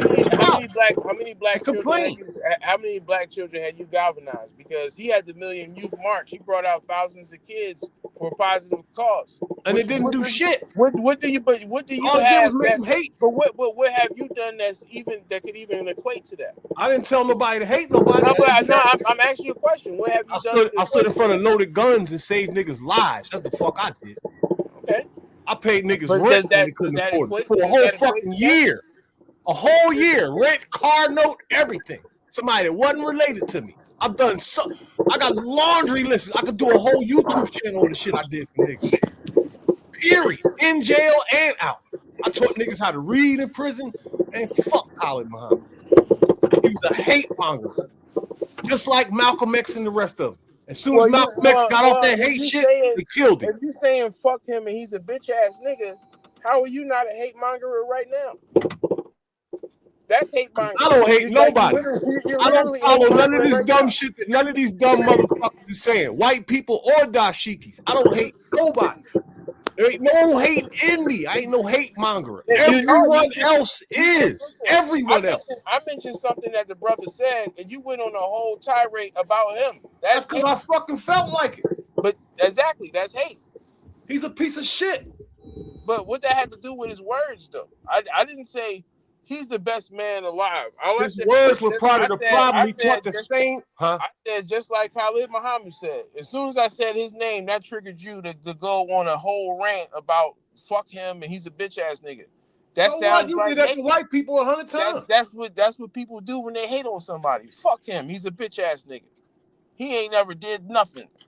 And they diminish people's character. That's what people do when they hate on somebody. Because that's So what you the saying fuck he you is. saying that he's a hate monger. The But- people but who have the you- right you to say who's a responded bitch ass to- nigga are the people who coined the phrase, the people who start. We know what a bitch ass nigga is. Not nobody the fuck else. If you But what fake does that have to and do you with a the fraud conversation? and you know Why it you so- and you why know you people so- are why you- following you, that is Why you fucked so angry? up. Why you He's so just as angry bad at as him? he's just as bad as Elijah Muhammad, dog. And Why Martin Luther why King. you so angry at him that you stopped the whole conversation? I don't give a fuck. I ain't even Because if you answering that shit. If you I don't don't give care a about that fuck question. about him, why if you don't give a fuck about him, then why are we spending 5 I'm minutes? not answering that question. I don't give a talking fuck. about I did it because I felt like it. You don't get that? Yeah, that's a feeling. Fuck them. That's a feeling. Just It don't hate matter. it. I'm saying you ain't even getting what I'm Feeling saying. too. You ain't even getting what I'm saying, bro. I don't give a fuck about none of that. Well, if you I don't do give what I a want to fuck, do. If you didn't give a fuck, then why'd you bring it up? When you scream on these crackers, I don't bother you about it. I didn't say, hey, let's talk shit about Khalid Muhammad. You chose. It don't matter. If you did, I'm gonna say what I want to say, regardless of all of that. All of it. That's the feeling that you got. No. I'm not wearing none of that stuff. Nobody's saying about me. All that shit is just made up. I do what I want to do and say what I want to do, and I don't care how nobody feel about it. You said that's Hey, how you can't even be 50 years old on this fucking planet. You know, I didn't know that. we Everybody was got their expressing feelings and shit. I didn't know we was expressing our feelings. I thought we was, God damn, motherfuckers getting a little tingly because I start cussing on somebody. That shit crazy as hell. I mean, I'm just asking. That's your brother? What did the whole feeling aspect? You act like I said something about your mom or something. I'm asking you, how do we get off of the topic to talk about him? You brought him up, not me. I brought up something he said. I didn't say let's talk shit about him. I said I decided to do that. I wasn't waiting for you to tell me why does that trigger you to Yo, that's the truth. You didn't say let's talk about Khalid Muhammad. I decided to do that because I felt like it. I wasn't waiting on instructions from nobody. That's crazy, dog. Your feelings overwhelmed you. That's made up. That's made up. No. That's made up. Made up. You brought him up. You threw that bitch nigga in front of me, dog, expecting me to sit here like a flower. Fuck no. Yeah, he is what he is. Yeah, I do because he is what he is. Because if you're saying you don't give a fuck, then you shouldn't have been triggered to go on a 10-minute rant about him. That motherfucker preached hatred for years. I don't care about people who hate people. Fuck them. I'm gonna always talk about like people like that, right? Like that. Fuck them. I hate people who hate. I hate the Ku Klux Klan. And I definitely hate Elijah Muhammad. They fucked the world up. They fucked the whole fucking world up with this dumb bullshit. Like it wasn't enough shit going on. What's the dumb bullshit? Keep racism going. That's right. Pour fire onto something that's already. We just got over motherfuckers getting lynched and shit. We don't even. The cops was even starting to chill out a little bit. Understand the level of assault that we take. So even back then, we did. Oh, start over. So we don't even fully understand the things that these motherfuckers do to us. Why the fuck do you keep saying that? Everybody knows all that shit. Because how do you attempt to solve a problem without going to the root cause of it? If you just dealing with. All right, you asked me a question. You said, "How do I tend to solve a problem without going to the root cause?" Right. The root cause of a problem, right, is literally history. The problem itself is present. It is mathematically, scientifically, universally impossible to go back. The problem is unless you have a time machine and can stop what happened, then you can solve the problem. You understand that? It's like, no, see, and that's what I'm saying. You saying that is the problem. How? All right, stop right there. We're gonna have a conversation. You saying this you saying this like, oh, the onslaught has passed. They not fucking with us no more. They not doing shit to us no more. You should be able to overcome that deficit, and that's not reality. That's not what I'm saying. That's not what I'm saying.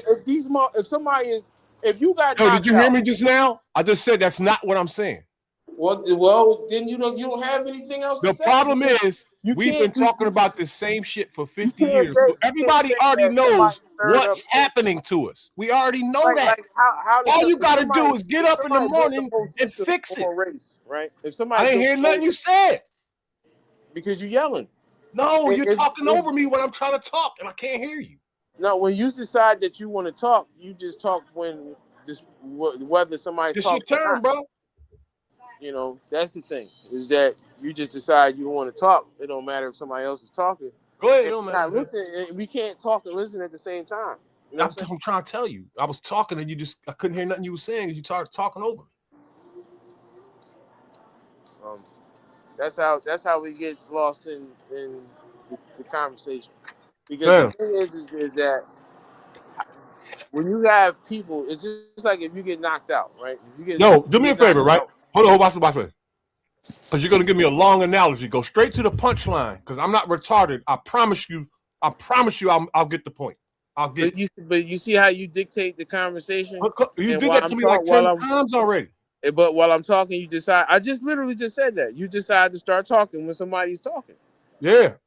You know what I'm saying? I had to, because you're going to pin me down, man. You're going to pin me down for 10 minutes with a long-ass analogy. I want you to make your point. Go ahead. Well, I could have made my point if you didn't do that. It didn't take me but a couple seconds to speak. But when you halt the conversation, edit it, and direct it, and then say go again, that's like you starting the scene over. You know what I'm saying? I want to start it over. I want you to start from scratch. Go ahead. Yeah, so that's what I'm saying. So that put time back on the clock. You know, but the point is, I'm trying to say is, if you get knocked out, right? And you know, if you're boxing, you knocked out, they give you a standing 8 count.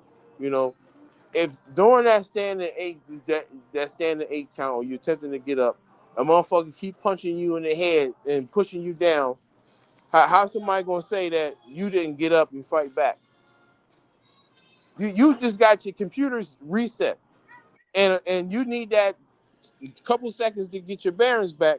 But a motherfucker's not letting up on you. They keep punching you in the head, kicking you, pushing you down. You know what I'm saying?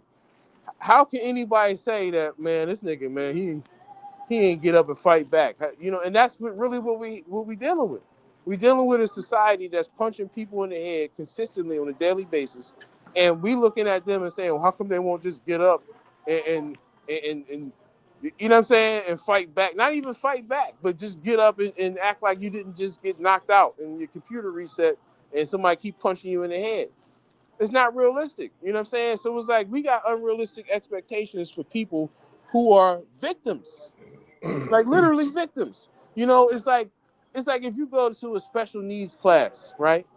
And these people have learning disabilities, but yet you expect them to be like regular children, you know, they would say, or firing on all pins, or you would expect their knives to be sharper in the drawer. You know what I'm saying? That's unrealistic. You're not factoring in the fact that these children have a learning disability. They got a problem. They have a pre-deficit that they're trying to overcome. So that's really the problem. The problem is that motherfuckers is not leaving you alone to even heal. Every day you're getting attacked, you know, and that's real. It's just like, that's another thing that Khalid Muhammad said. You ain't got to like a person. They say even a broke clock is right twice a day. Soon like right now, we could be talking and building and vibing or whatever. But as soon as you cut off this shit, it's gonna be some bullshit on a commercial, an ad, a song. You know what I'm saying? Where somebody is basically attacking you, trying to mold your perception of reality. You know, get you to hate yourself, get you to condemn yourself, and give other people a pass. You know what I'm saying? They convince all of us to care more about our friends than our family, you know? And consequently, what does that become? That becomes you friends with people that ain't even you.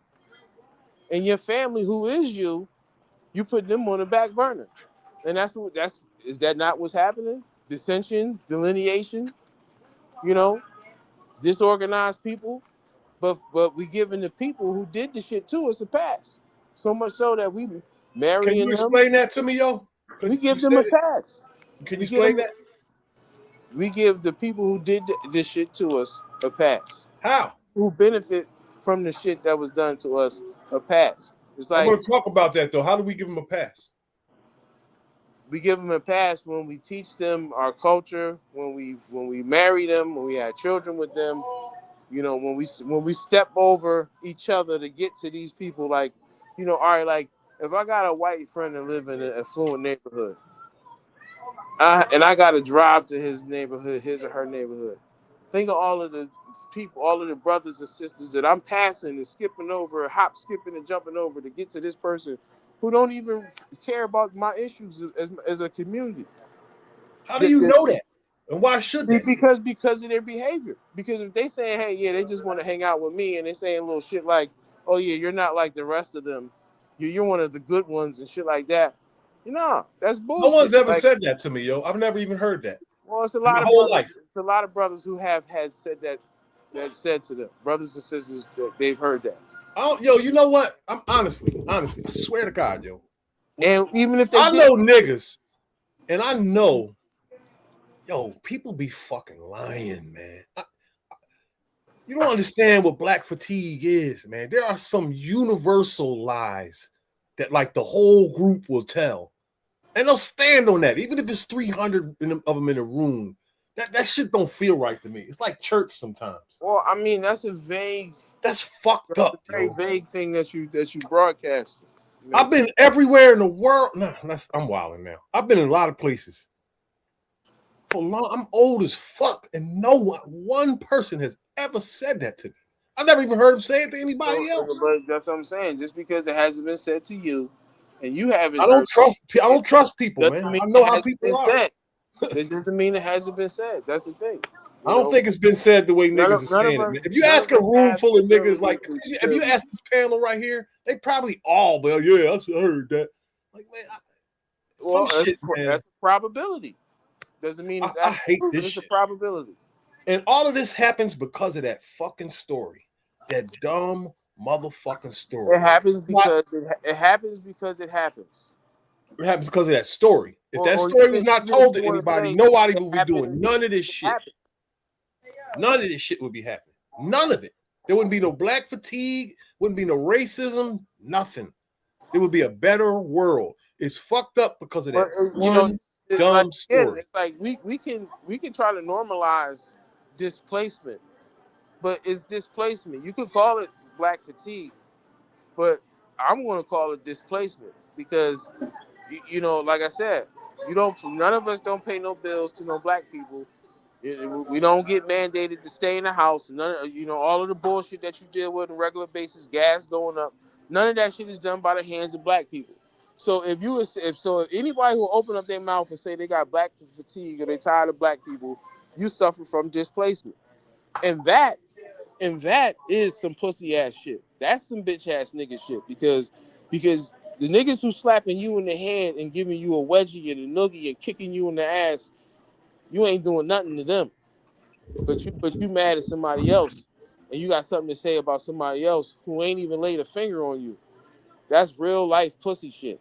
Then why these pussies won't do nothing? Why they keep complaining for years and years? Because if you really tough, that was a question, Khalid. That was a question.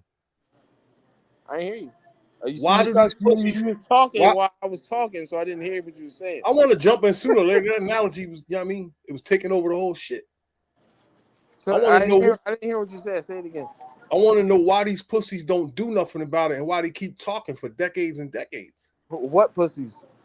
All these motherfuckers that keep complaining about what happened to them and who did what. If somebody did something to you, get at that motherfucker. Well, if somebody do something to me, I just explained, and I feel some type of way about it, I don't be complaining about it. I don't know how you asked that question.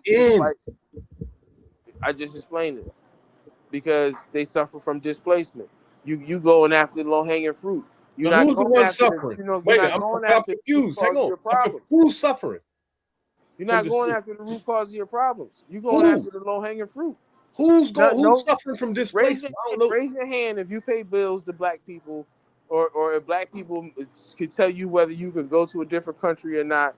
Or raise your hand. Ain't none of y'all. I'm lost in the conversation, bro. I'm lost. Exactly. Who's the who that's suffering from displacement? I said that again. I don't know how you say that if you was listening to what I just said. Any person who's saying that they have black fatigue is suffering from displacement. Okay, I got you. All right. You have displaced anger. In other words, black fatigue is not because what they're saying, because what they're calling black fatigue, the way they're describing it, right? They're not describing displacement. That's a whole different thing. Mm-hmm. Then what How are they suffering from displacement? What are they describing when they say that they have black fatigue? All right, how can a white person have black fatigue? They're talking about when they say they have black fatigue, they're talking about hearing black people complain about slavery and the system and how they've been the foot on the neck and all that shit. Exactly. That's what they're talking about. Again, and that's displacement because those people don't pay no bills to look, and this is always has been the lightning round question. Why is white people so worried about what we doing? Y'all worried about what obviously you are. They invited them. Because if they invited them. Why you coming? What? Why you coming? I agree. I agree. Why would you invite somebody to a family discussion that's not in your family? I agree to that. But at the same token, why would I come to your family discussion and I'm not in your family? If you crazy enough to say, hey, you want to join my family discussion, I should have enough dignity and decency and respect for your family to say, I'll pass. That's not my business. That's y'all family discussion. Y'all need to have a conversation, not me. Why you want me at the conversation to tell me what your mom did and your uncle? I don't even know them people. So tomorrow, inviting people to the family discussion that's not a part of the family. That's the biggest problem. So wait a minute, tomorrow morning, right? Dr. Frankenstein, look, I'm gonna tell you why. Because Dr. Frankenstein put that in you to serve your master, to love your master more than you love yourself and love your brothers and your sister. That's why we get these motherfuckers a pass. Yo, how did Frankenstein That's why we practice displacement and we don't get mad at the people who rip us off every day, day in and day out, we conjure up some make black people the boogeyman bullshit, like, as if you pay bills to them. You don't pay bills to no black people. You pay bills to evil white folks. But why be a bitch ass nigga and talk about it instead of just why be a bitch doing ass something and about talk it? about people who not the source of No, your hold on. You answered a question with a question. Because you skipping over that, and I'm trying. I'm not skipping over nothing. I asked the question exactly the way I worded it. Hold on. When we bring up the elephant, yo, what the fuck, we man? want to go back to something. Yo, else. all I want to do is get an answer. People have been talking about. Everybody knows who's doing what now. We know. All right, it's them. Talking, these are the rules. This is how this goes. Talking is not going to get nothing done. Action is what gets something done. Exactly. The only way to get rid of your enemy is to kill him. My question is, why ain't nobody doing that instead of just talking? Again, I keep saying the same thing to you, because they suffer from displacement. Because you made somebody else. All right, stop right there. You made somebody else the boogeyman. That's why. Wait a minute. You said they suffer from displacement, right? Have black fatigue. Wait a minute. You're forced to deal with the person who's causing you all your pain and strife. But you suffer from displacement. You're going after the low-hanging fruit. So you're not going to swell up on the bully in the class. You're going to go pick on somebody else, even though you're getting picked on. That's what this is. Who's that? You keep saying that. Everybody. We're talking about two different people, I think. Hold on, wait. I think we're talking about two different people. 11 on I'm talking about the people, right, that have brown skin, the black people in America, that know who did exactly what to them. See, that's what I'm saying. Wait a minute. Go ahead. You're trying to marginalize and modify the thing to fit. That's a lie. I know exactly what I'm trying to do, and I'll tell you if you ask me. Because reality is this. Why are you cut? Yo, that's fucked up. Now you want me to listen to you. Another analogy. You can't highlight no people out here that's in this country that's not getting ripped off in some capacity. Why did you say that? Yeah.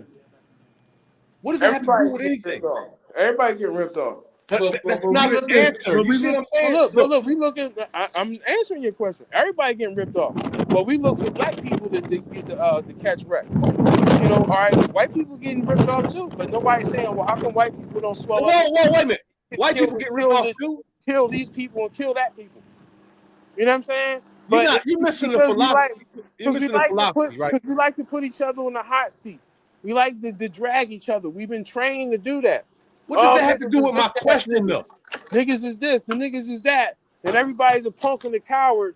But it ain't I don't see no white militia running down on the government for being ripped off. I'm not talking about them. I know you're not. That's the point that I'm making. You don't even want to. I don't want to talk about them. You don't want to talk about them. You only want to hold. Yo, if you want to do a video on white fatigue, I'll do it tomorrow. I swear I will. But today, accountable. That's everything goes back to white people. You only want to hold black people accountable. Everything goes back to white people. To do. We've been programmed to only hold black people accountable and nobody else. Nobody ain't doing shit. They're just crying. How the fuck do you join? How do you join forces with that shit when nobody ain't doing fucking nothing but complaining? There's plenty of people that's doing things, but nobody cares about what they're doing. People is more concerned with arguing. So why people argue? Because people like to argue. That's why. You know what I'm saying? And they feel comfortable arguing. They feel like they argue because they don't want to do nothing. People will like when they have Congress, right? Congress is a whole bunch of people in there talking. Senate is people in there talking. But when they talking, they passing bills. When the rest of us talking, it's just talk. That's the difference. Because that's why everybody needs to shut the fuck up and go to work. Because nobody is even attempting to try to get some sovereignty. Everybody is obfuscating and looking for the low-hanging fruit and looking for somebody to punch on instead of looking in the mirror and saying, well, what can I do to change my situation? What can I do to stop the things that I don't like happening to me? That's literally my point. The things that happen to you are not. Do I get to go a little bit, yo? You know what I'm saying? Let me go a little bit, because that's exactly my fucking point. Nobody wants to do what they need to do to better themselves or better them situations. All they want to do is woe is me and complain about who's doing what. And that's why motherfuckers are so fucking lazy. And that's what black fatigue is. You just woe is me. I'm so tired of these people. I'm so tired of these people complaining. I'm so tired of this. You ain't tired of vaccine mandates. You ain't tired of the gas going up. You ain't tired of inflation, shrinkflation. Who is it? These people who say that because they no one alive. That's not true for anyone. Everyone is tired of all of that shit. You know that, right? People not hopping on live streams and spending hours talking about that. Yes, they are. Yes, they are. No, they're not. Yes, they are. Talking about black fatigue. You know why? Because that's what sells. There's literally only a handful of people, and that's what they allow you to talk about. So, you know, there's a billion YouTube. Even YouTube itself is set up to be malicious to black people. So you can get online and talk about black people. But let's see some people get online and say how they got Jewish fatigue and see if they don't get hit with anti-Semitism or they demonetized or something. But you can say you know Sonetta's channel has been saying cracker, cracker, cracker, honky, kill, kill, kill for 20 years, right? You can say whatever you want to say about white people on the internet. Yeah, you say the N-word, your channel's gone. Yeah, he can. Right. Right? Right. You know that, right? You can say what you can attack white people. Go ahead. That is emphatically untrue. Because so you mean wait a minute, whoa. All right, let's have a conversation. Whoa.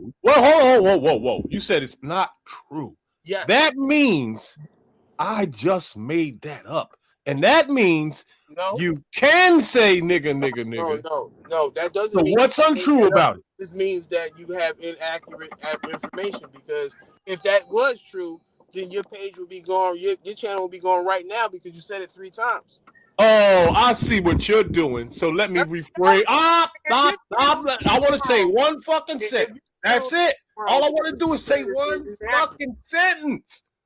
I meant white people, if they say the nigger word, their channel is gone on the spot. But black people could say cracker, wood for 20 years. What's incorrect about that statement? Somebody say nigga, I ain't hear nothing you said. Start over. So you said that if somebody say nigga, their channel is going. No, if a white person's channel says nigga. So a black person can say it. No, a black person can say cracker. Well, how come the person who put up the best of All in the Family, how come they ain't get taken down? I guess that's a black person who put that up, right? The best of All in the Family? Yeah, with the most racist dude who ever been on TV, the boy. That's a fact. Yeah, how come his channel was up? You know what I mean? But there ain't he never said the N-word. But he said all kind of other racist things. Well, look, Lily Gaddis has said way worse shit than Archie Bunker has said. Her channel's still up. What I'm talking about, wait a minute, hold on. What I'm talking about is this one specific word, Nigger, that's for black people.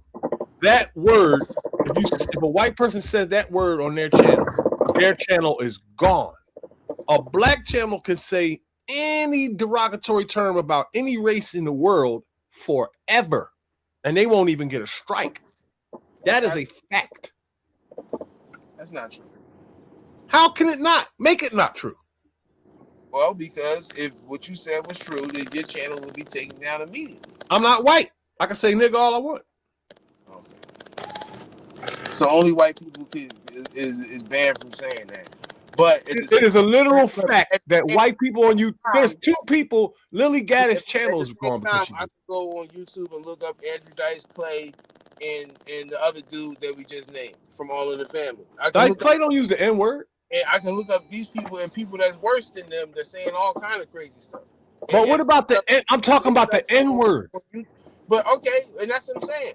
That's the only word I'm talking about. Again, that's what I'm saying. You're making a good point. How can somebody be taken down for saying this word, but you can say all other kind of racist things about these people? But I can say all kind of racist, ignorant, derogatory things about these people, wish death on people, but as long as I don't say this magic word, I'm okay. We don't see a problem with that? You talking about white people, right? Yeah. Whoever the provision is for. How is it that the loophole allows them to say all this other stuff but you just can't say this one magic word. It's crazy. You can literally, yo, I'll be on panels. You can literally talk about killing white people all day and nothing will happen.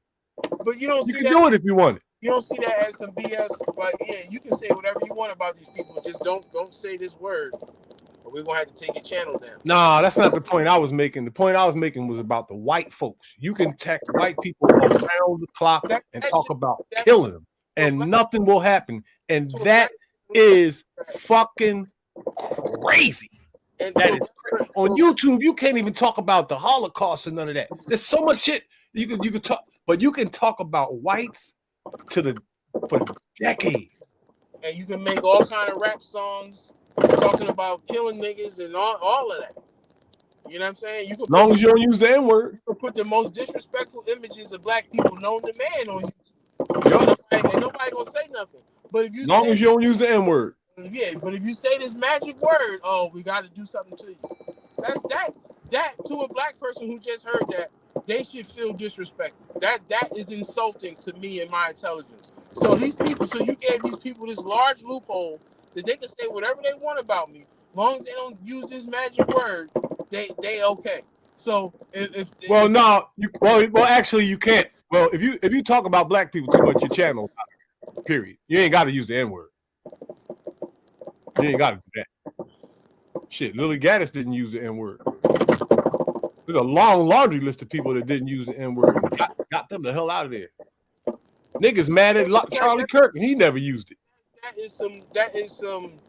We know y'all triggered by this word, and you mentally weak bullshit. Like it's like I'm not a racist because I never said the N-word, but you said all kind of other derogatory things about these people, but you never said the N-word, so you're cool. Give me a fucking break. No, they ain't saying that they ain't racist. They saying openly that they racist. That's bullshit. If I say all kind of negative things about Asians, but the people I'm talking about say that they're racist. They don't say that we ain't racist because we ain't using. They don't say that. They openly say that they're racist.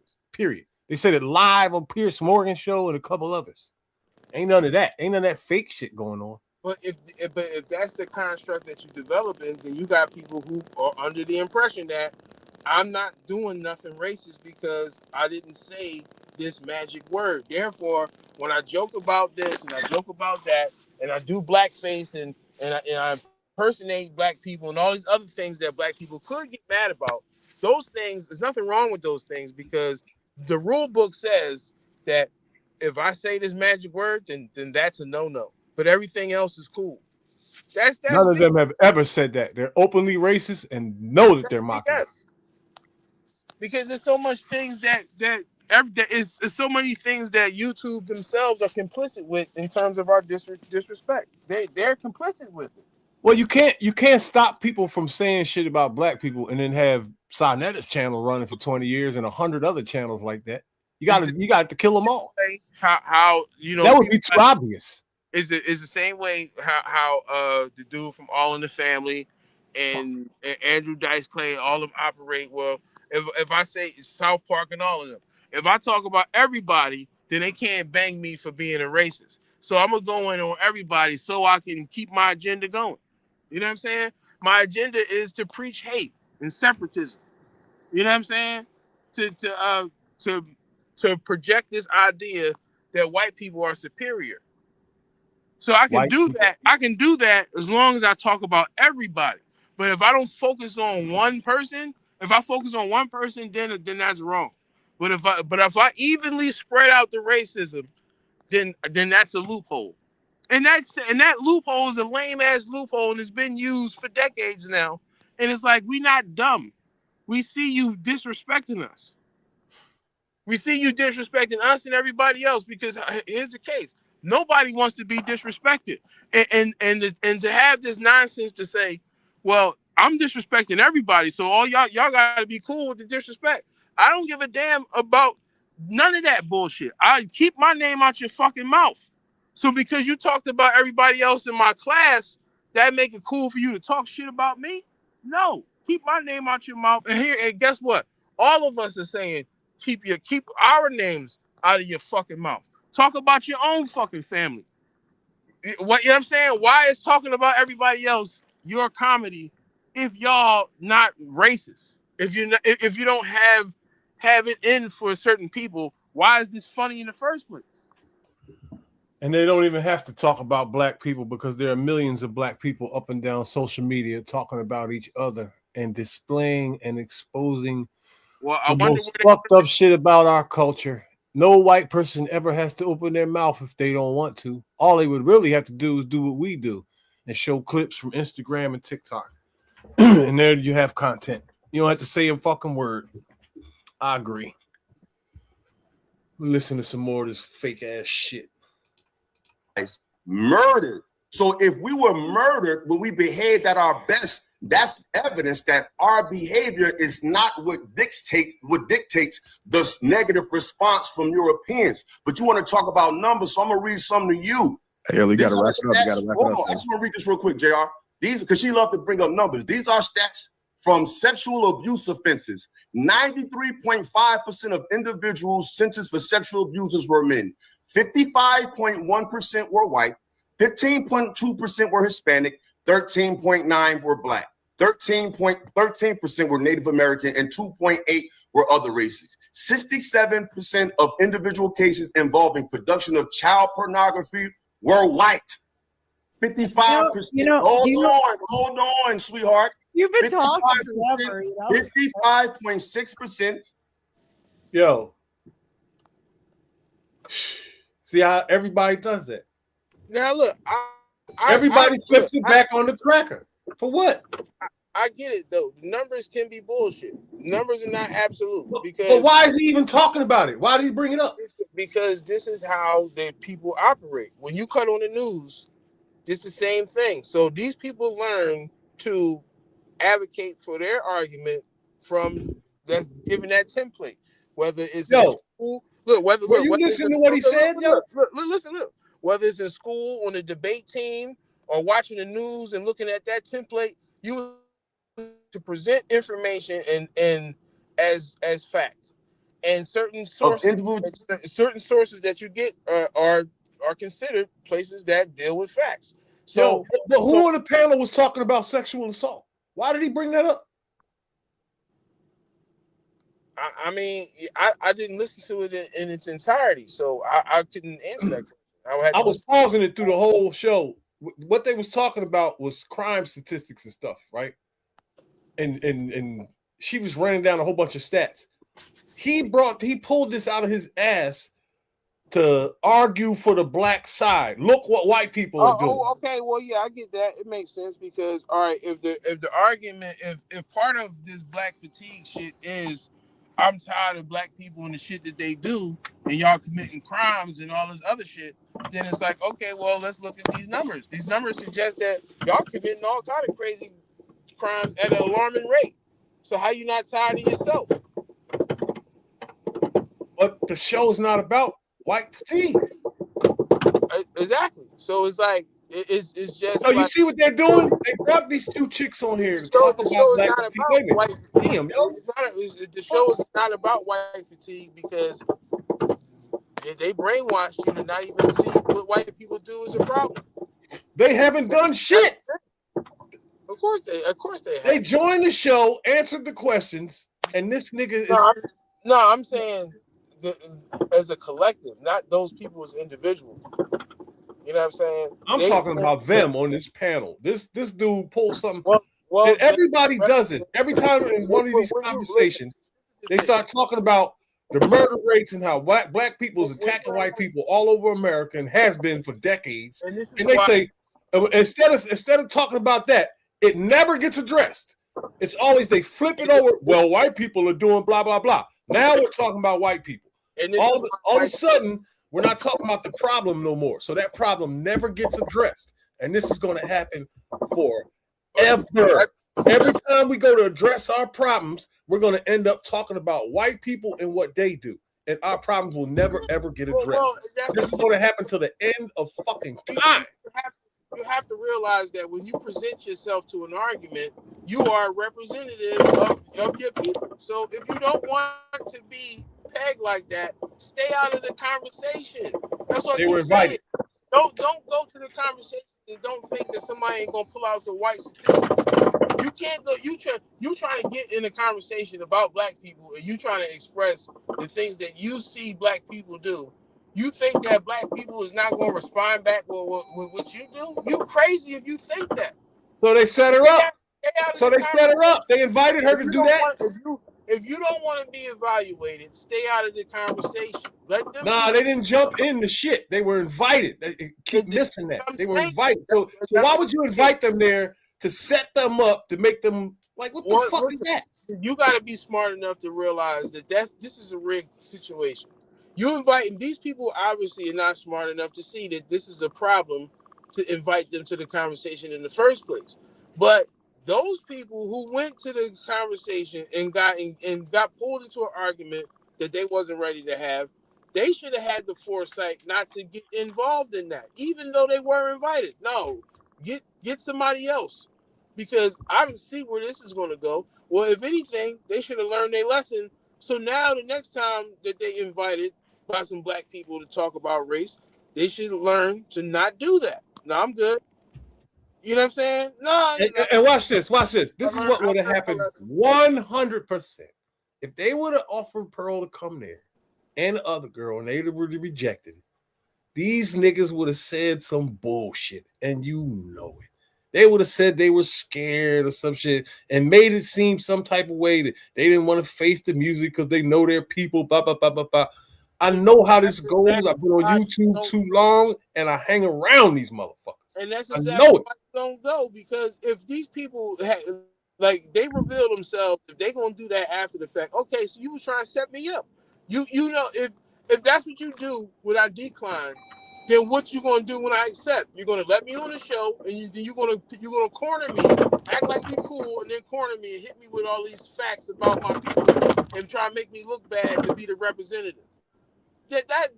That's showing you that this is malicious. So that's what I'm saying. If somebody is inviting you, if you're a white person and some black people is inviting you to have a discussion about race, understand it's a fucking trap. Do not engage. Stay away from that shit. They're going to bring you, whether they realize it or not, they're going to bring you into a situation where you're going to have to defend yourself and white people. Well, Pearl is a content creator, so she knew it was going to be a trap. She went anyway so she could do content about it. I ain't mad at her. Chick is a hustler. Well, you can't cry foul if you walked into a trap. If you know it's a trap, then you obviously you was right. You was right. You know what I'm saying? Like, whew, this shit is hard to do, man. Living in this world is not easy. I fucking hate every fucking dumb motherfucker on this. What the fuck is wrong with everybody? They've been programmed. Everybody is so fucking these books, man. I'm never wrong. Ever. I don't give a fuck who says it, man. Fuck them. I'm not wrong. It's the books. When something happens in front of me, listen, it's not even that.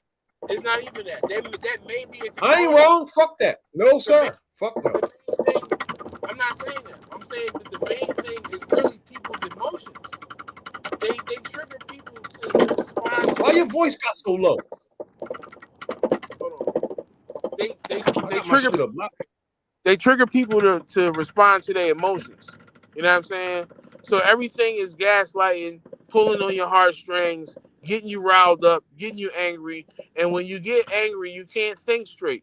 So you can read all the kind of books you want. Just like Mike Tyson said, everybody got a plan until you get punched in the face. So they punching you in the face every day. And people get angry and they respond with anger and they forget their training. They forget what they read in that book. They forget that YouTube video. They forget all of that other shit where they got knowledge from, because now they rage baited and they responded with anger. So it's a constant, perpetual thing. Keep stirring this pot. You said it earlier. They keep stirring this pot about racism. Why? Because it's an emotional subject. They stir this pot about racism because they understand how dumb people are. Exactly. Dumb motherfuckers can't think straight when they're angry. I can think straight when I'm angry. Dickheads lose control when they get emotional. You mean to tell me emotions is going to just completely mask intelligence? Fuck no. That's a dumb person. That's a dummy that can't control himself and can't add 1 + 1. No, two things can go at the same time. Will you normalize what they're doing is they understand how dumb people are because they test them. They test them with cigarettes. They test them with holidays. They test them with all kinds. They understand that the human race is dumb as a motherfucker. And that's what I'm saying. When you normalize your own greatness, then it's like you expect people to do something that in most cases they're not capable of doing. I've been saying that shit for years. The real anomaly is you.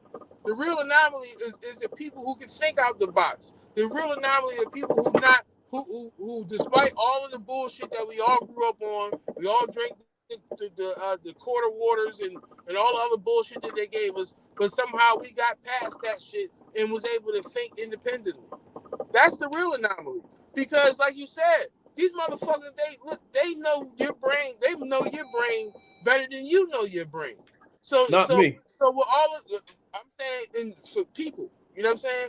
People believe that slavery is real. Hear what I'm saying. Just hear what I'm saying. They understand psychology, how the brain works, you know, all of these different things that the average person don't know. So they're doing things, in most cases, they know is absolute. Like, yeah, we do this, we do that. No doubt they're going to take the bait. So when these things that they put on people that they consider to be absolute, when they don't work, they be baffled like, yo, how the fuck is this person able to think independently? How come they didn't get hooked in the snare with the rest of the people? That's not going to matter to them. That person will never matter to them because he'll be by himself, and the dickheads is who they need. It's like if I put, it's like, yo, some people if they drink coffee, they're gonna go to the bathroom. So if I learn that these people that drink coffee go to the bathroom, and then I take that and then use that as a blanket mission statement for everybody, then I will find that that's inaccurate because I was operating under this concept that everybody who drinks coffee is going to have to go to the bathroom. But everybody who drinks coffee is not triggered that way. There's a nice percentage of people that are, but it's not everybody. So when you operate under that blanket term or blanket style approach, you could be missing the mark a lot. And that's really what happened when you start thinking that, oh yeah, we just poison these people and we give all of these people these things and we put this shit on TV. All of them is going to all think the same. They all going to have the same triggers. They ain't never going to figure this out. And that's the level of arrogance. You have to be arrogant to even attempt to do that. Why not be? If you got millions of dumb motherfuckers that are not on your level, you can't be amongst them. They're gonna be a burden on you at some point. They're gonna ruin your life.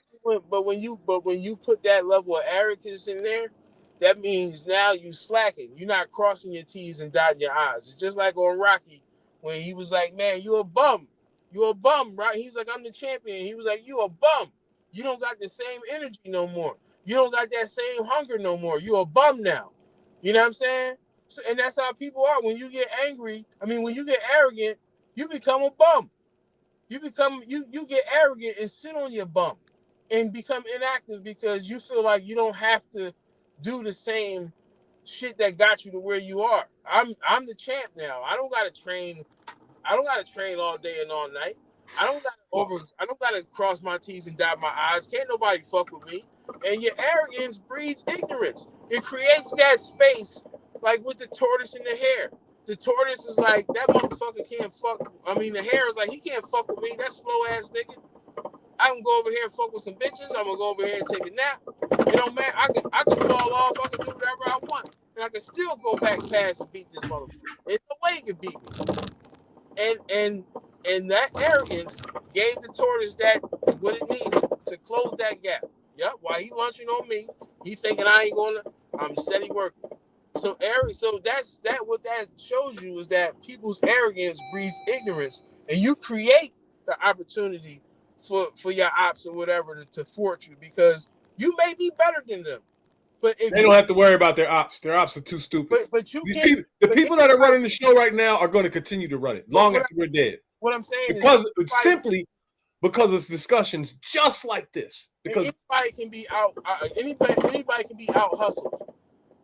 That's what I'm saying. You may be better. You may have all the best tools. Got you. Everybody can be out hustled. So the moment that you stop putting forth maximum effort, the person who put maximum effort forward is going to catch up to you if you keep that up. That's a universal law.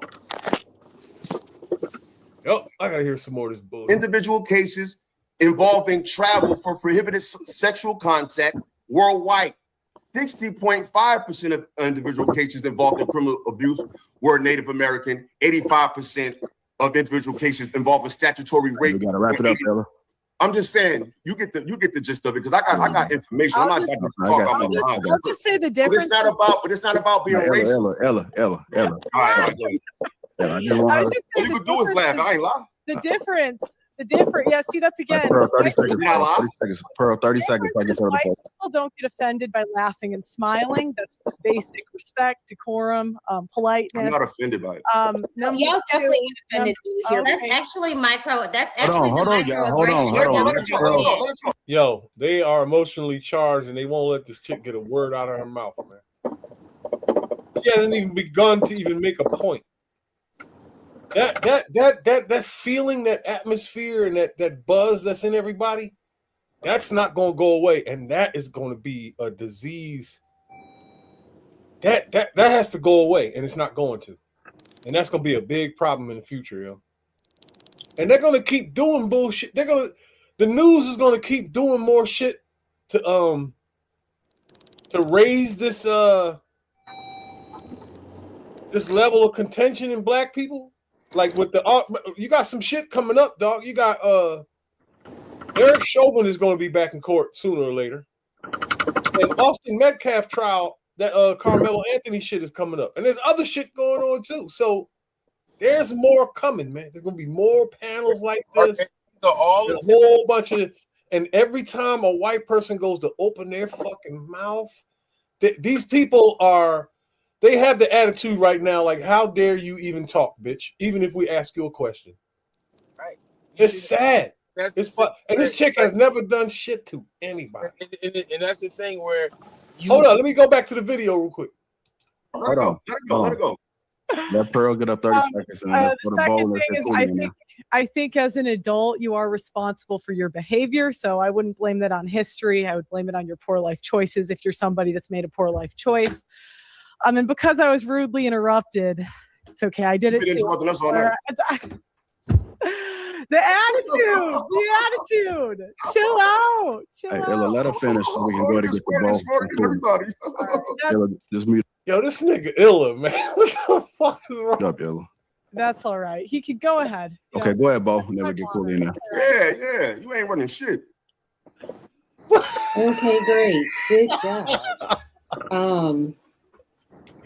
So now I forgot the question. Oh, how do I feel about the word black fatigue? So when I hear it, I just hear literally my entire existence. Ooh.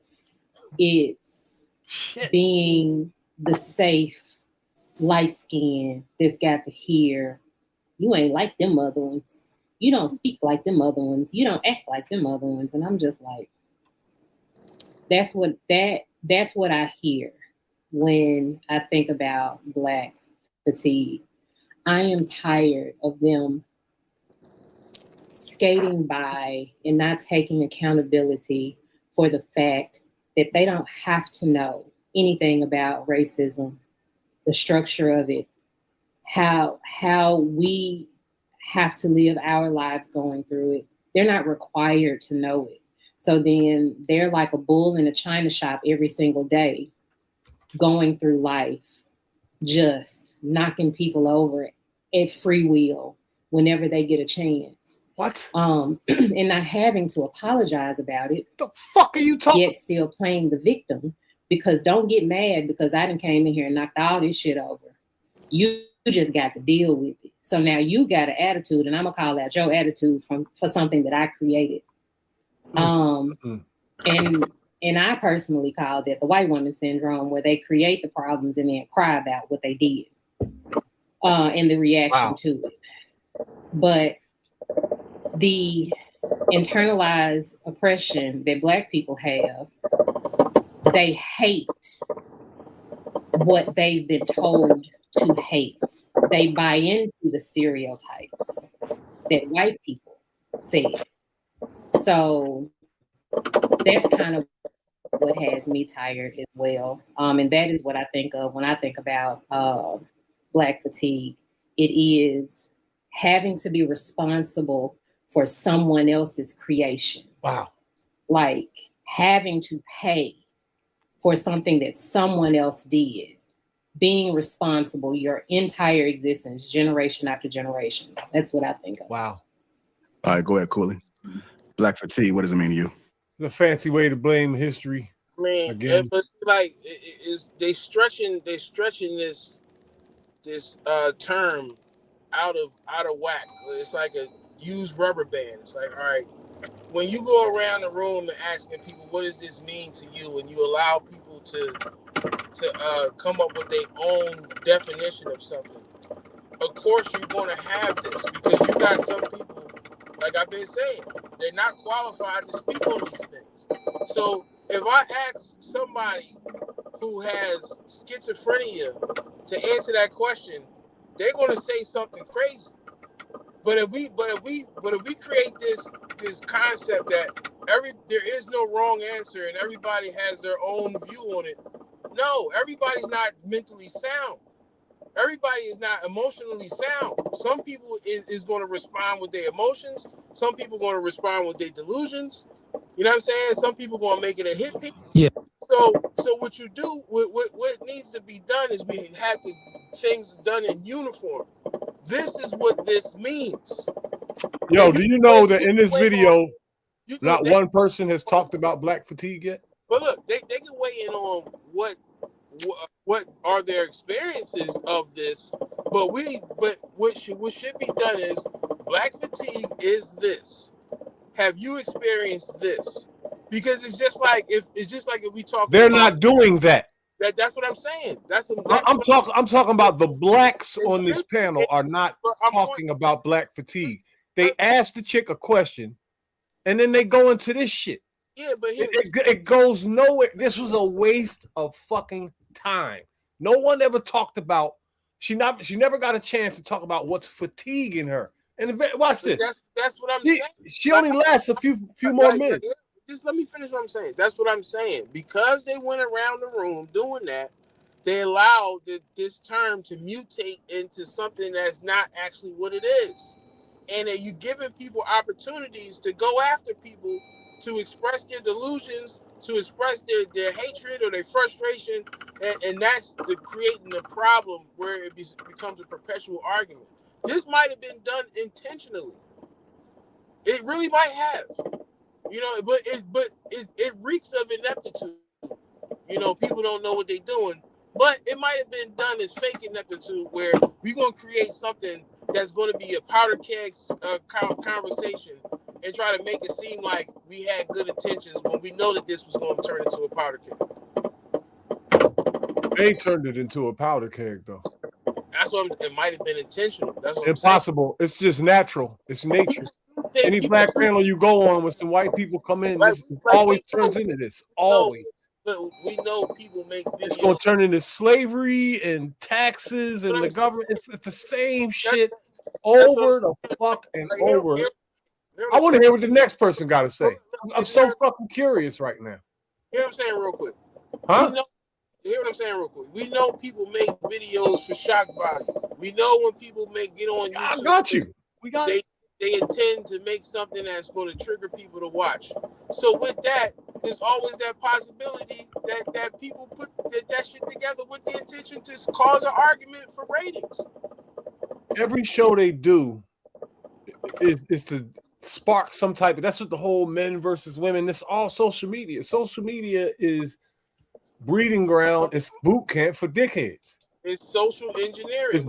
It's boot camp. Stupid motherfucker. So I mean, one, I would say the term black fatigue. I remember when I first heard it. This was some years ago.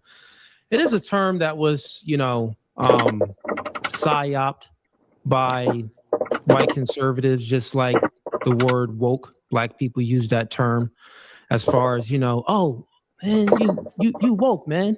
You know about history, you know about Black history, you know about these things. So truthfully, if we're being honest, the term has been psyoped by white conservatives, and it's the far right white conservatives, if we're being truthfully honest. And they have an agenda.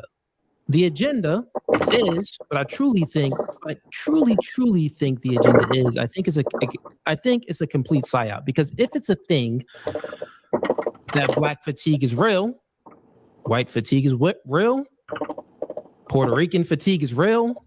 Oh, fuck you. We ain't doing that. We skipping past it. I can't hear that shit no more. Let's give them another word. Let's just say it's AIPAC, Israel, those type of individuals.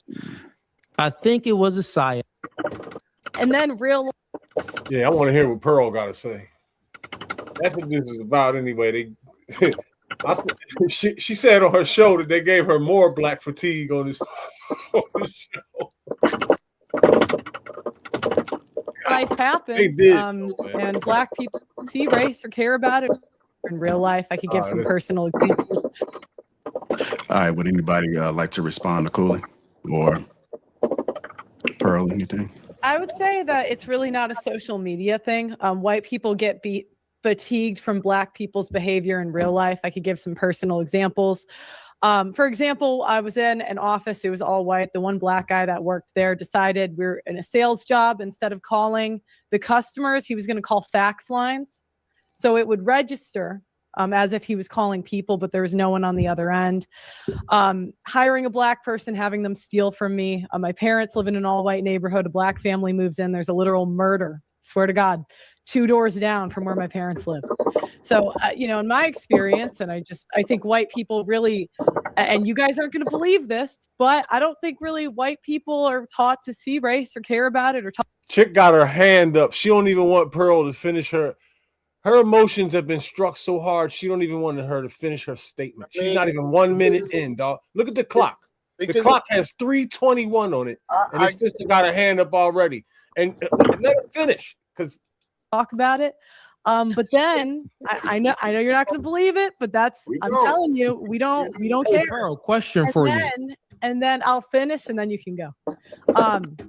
And then real life happens, and black people take advantage of white people's kindness, and then that's how we're here. Hey Pearl, quick question for you. Do you think that it's like black fatigue and the things that you experience? Do you think that it's something that's unique to white people? Like, do you not think that black people feel a fatigue about whites or other races and things, or do you think that it's specifically you? I don't give a fuck what happens. They're going to go back to white people. Unique to black people. I think white woman fatigue is real. I'd actually agree with you on that. Like Karens, I would totally agree. God, there's a lot of people tired of Karen.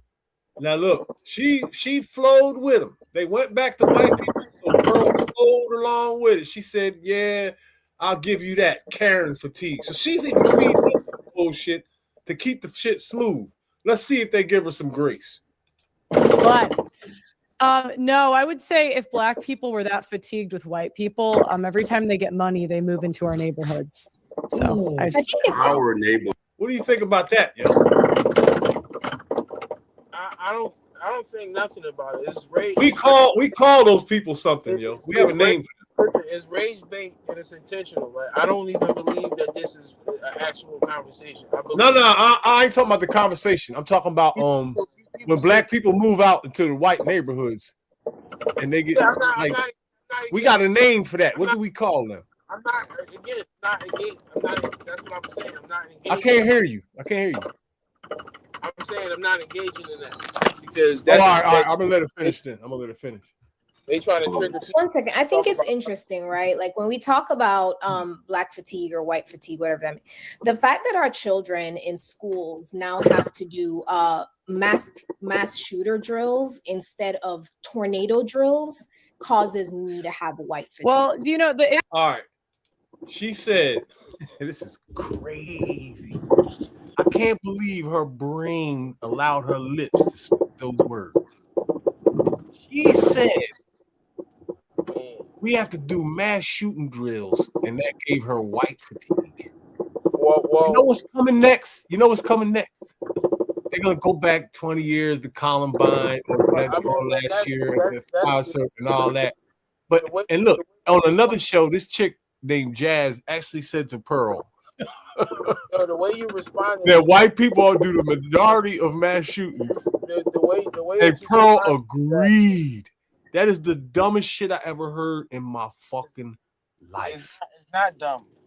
You know, what? The way that you responded to that, you being dismissive of facts. The facts are that majority of these white people are shooting up schools and shit. So, brother. So anybody who feels wait a minute, whoa. Let me pause this. Hold on. I hit play. Anybody who feels the same. Wait. If a handful, stop.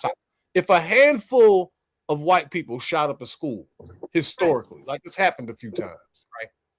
We know that. Niggas have done mass shootings at schools. Niggas have done thousands of mass shootings at schools. Like you just started off wrong. It happened. Majority of the time is them doing the shit. That's wait a minute. Listen to the majority is most. Wait a minute. Hang on. Why are you doing that? You want to? Why are you doing that? Yo, we got all night, bro. We got all night. Well, then, if you got all night, I want to say one thing. I want to say one thing. Majority is most. Math is what matters, not feelings. White people have done a few mass shootings. No, you bugging. Black people have done thousands. No, you know. See, again, you bugging because you try to be fast. Tell me how. I need to know. Because right to the point, yo. I want to know what's wrong about the math.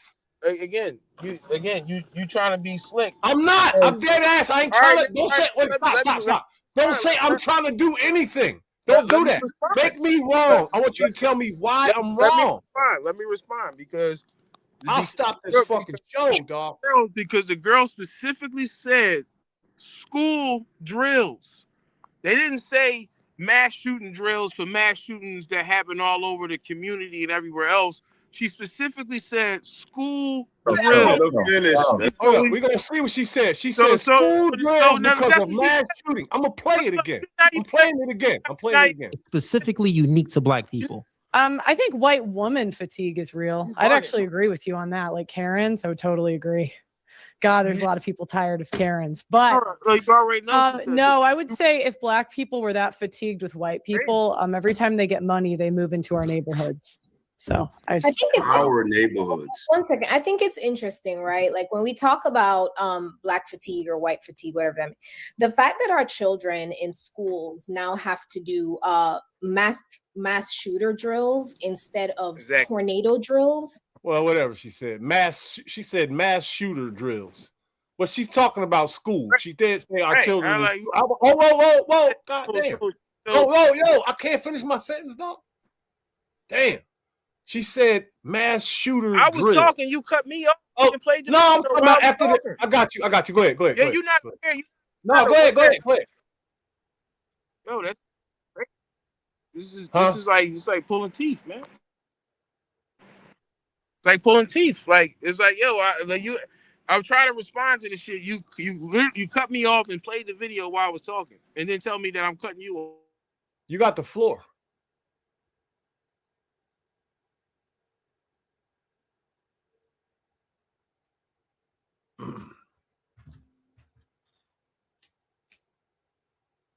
This topic is bullshit. I ain't never talking about this shit again. Pearl Davis, you fucked up. This is the dumbest shit you ever did. Causes me to have white fatigue. Well, do you know the issue? Damn, let her finish. Well, there's a. Hold on, Let her finish. The entire structure of how we prep our children in schools, because the majority of them are YT people, that gives me fatigue a little bit, you know? Makes me want to like homeschool. Okay, the issue with that stat is that it's true. The issue with that statistic is it's true and it's riling you up and it's making you turn into a tomato. I'm Come on down, let me feminine. Wow. Be feminine. Okay, but be feminine. That's let me funny. see it. Let me see that femininity come out of you. my God. Okay? Anyways, so the fact that we have had to hide our animals because y'all just love to screw them, right? Like bestiality, y'all take over that, right? Like y'all just be out here with the animals, okay? Like somebody needs to talk to you guys about that. The fact that you guys have had a 400+ year head start and are still the main ones on government assistance. Let's talk about West Virginia. 400 years. Right? And how that entire state is struggling because they were the only ones on Medicare Plus. So we're not going to sit here and act like the entire country, taxpaying citizens, parents, right, of children who are going to public schools don't have white fatigue about the entire structure of our country having had to change because white people cannot seem to take advantage of this 400-year head start that you guys have been given. I would be fatigued as well. I was watching a video, my personal experience. I was watching a video the other day where there was a group of poor whites standing up, pissed off because there was an immigrant driving a Lexus. They're like, look at him driving a Lexus. He just got here 3 years ago and we are still in our hoopties. Yeah, I would be pissed off too. I would be mad that somehow I've had this much of a head start and yet whenever you see a Black and brown person somehow catch up to you and pass you while your entire family is sharing just one set of dentures, you get pissed off. Wow. Like you get pissed off. I understand it. But I just need y'all to relax a little bit and understand that fatigue goes both ways, my love. She said their entire family was sharing one pair of dentures. That's why the white girl said our neighborhoods, because they feel like they own affluence. They feel like they own luxury. They feel like they own good decisions. That's like what she meant by that. That's crazy. When the girl said, "Oh yeah, people made bad decisions." Let's talk about some bad decisions. Like, all right, like even white like people. a lot of white people is Christians, right? So thou shalt not kill and thou shalt not steal. And if you do that, despite being a Christian, that would be a bad decision. So when you leave the list in theft, murder, genocide, and everything that you have to be able to say that y'all need to just go to work came from pillaging the world. Were those bad decisions? Was those bad? Obviously, it was bad for the people who y'all did this shit to, but it benefited you. So therefore, you can hold the gate. You can be the gatekeeper on what is a good decision and what is a bad decision. You know what I'm saying? If somebody is stealing because they don't got food to eat, you consider that to be a bad decision. But when you go to the people's countries and take their food that's natural resources and put electric fences around it and tell them they can't have it or you're gonna kill them, you know what I'm saying? Who's that? Who is that a good decision for? So these people move the goalposts on what's good and bad. You know what I'm saying? You can do bad shit to people and then turn around and tell people that you better not do bad like how we did bad to get in a better position. You need to just follow the law and do right. But they wrote the law and broke it before they even wrote it and still continue to break it. You know what I'm saying? And just like the girl said, when they see people who get into a dollar, they feel some type of way. So much so that how many brothers out here that have been locked up simply because some police or some white people hating on you didn't like that you got rims, didn't like that you got a Benz. They didn't like these things, so they called the police on you. In the system, the police that came out, they don't like this shit neither. So now these motherfuckers got a hard on to destroy your life simply because they feel like you don't deserve to drive a Benz. You don't deserve to have a Lexus. You should be in the slums. You should be riding the bus. But when I see you out here in my neighborhood, right, quote unquote my neighborhood, and it became your neighborhood because you stole and you killed people who originally live here, but we don't want to bring that shit up. But you live in my neighborhood, and I feel like you don't deserve to live in my neighborhood. We normalize all of this evil ass mindset. If we're being honest, yo, my bad. Go ahead. No, that's it. We normalize this evil ass mindset. Yo, but we keep talking about what the fuck they did. It never got fixed. This show is about black fatigue, and these motherfuckers have not. They should have put white fatigue in the title. Nobody talked about it. They kept going back to white people. I want to see if somebody else does it. Well, we have to be honest and truly honest. If we look at the black community, one of the real problems with the black community is the lack of fatherhood in the community. And one can only say when you're tend to think about this, well, why don't they have any fathers in the house? If you look in the 50s, actually, there were more black fathers in the house, where I think that it was more white fathers. I think there was more black fathers in the household than there were more white fathers.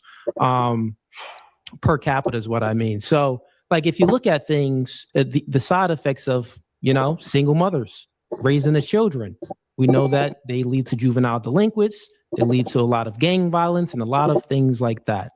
And if we look at the ideology of things, because I always like to say influence creates thinking and thinking creates behavior. So, well, what ideology did the black woman adopt? They adopted the liberal white woman's ideology to be independent of a man. Feminism started from the liberal white woman. They want to be independent from the man. They want to be equal to the man. They want all of the same rights. Why the fuck did you do it? That's you could true. just stay yourself. Let me say this. What would you imitate them for? You fucking stupid. God, opportunities as a man. So if we're being truly honest here, and we're speaking about black fatigue, the reason why y'all white people is upset is because of the ideology that the ideology that came from the white woman that the black woman adopted, and this is why they got rid of the man and married the government and got on SNAP benefits. That's where most of the problems are. Pearl was talking about crime and other shit. This nigga just made up some whole new shit. See what the next one from. So I'll lay my plane there. So I'd like to start with the school shooter stat. That's not accurate because on the south side of Chicago, the issue is the way they like capture the stats. There's a lot of school shootings that aren't included because it's like a certain number that has to die. If it's over a certain number, it's not included in the stats. If you go into the south side of Chicago, there's a lot more shootings than like at the white schools in the suburbs. Majority white, obviously there's no rule or anything. Okay, next, I don't think black people are really aware of how unlikable and how much attitude you guys have a lot of the time, even on this panel, pretty intellectual, pretty bad attitude. I don't really have that as much with the white women on my shows, although I am also tired of white liberal women.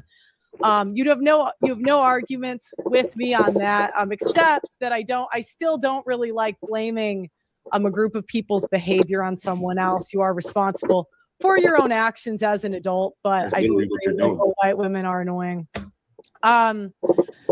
You will gaslight us and pretend that white people have the same issues, but in real life, I've lived in mostly black communities and mostly white communities.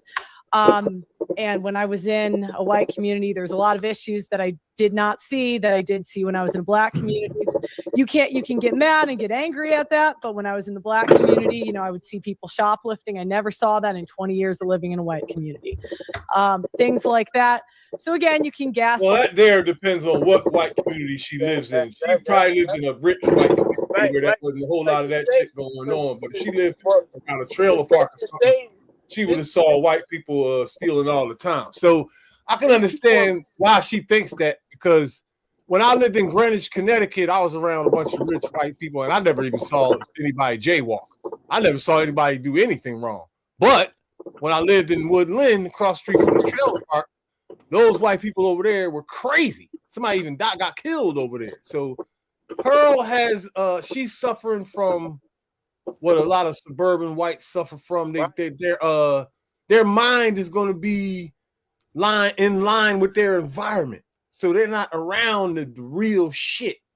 You see what I'm saying? So when they see a little bit of it, it's going to rub them the wrong way. I mean, I see it every fucking day, Pearl. You saw it a few times. I see it every fucking day. You go into the store, you see a whole wall of shame.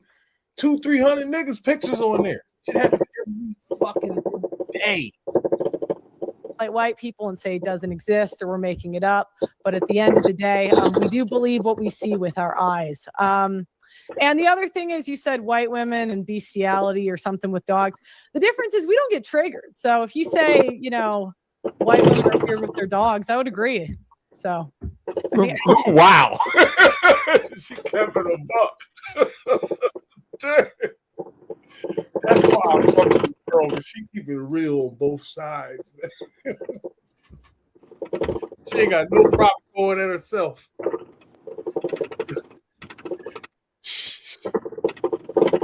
This nigga, this guy Nick Fuentes, you got to hear him.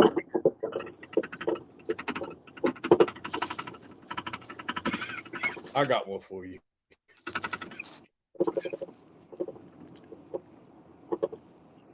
Oh, wait a minute. Just gaslighting bullshit, man. Like, you know what I mean? Like It's YouTube. People disqualify themselves when they try to tell you about what they seen, as if you a motherfucking street monitor and you out here monitoring every person in your community. You know, and I didn't see it, therefore it didn't happen. Anybody who thinks like that disqualifies themselves from weighing in on anything, because you think because you didn't see it or you don't know somebody who does this, it don't happen. No, that's not how things work. You know, that's why I said what I said about her neighborhood. I kind of covered that already. Anybody who does that is not qualified to speak on these type of subjects. You can't tell me you don't know what every person in the world is doing. You cannot account for every black person on the planet. You can't account for every white person on the planet.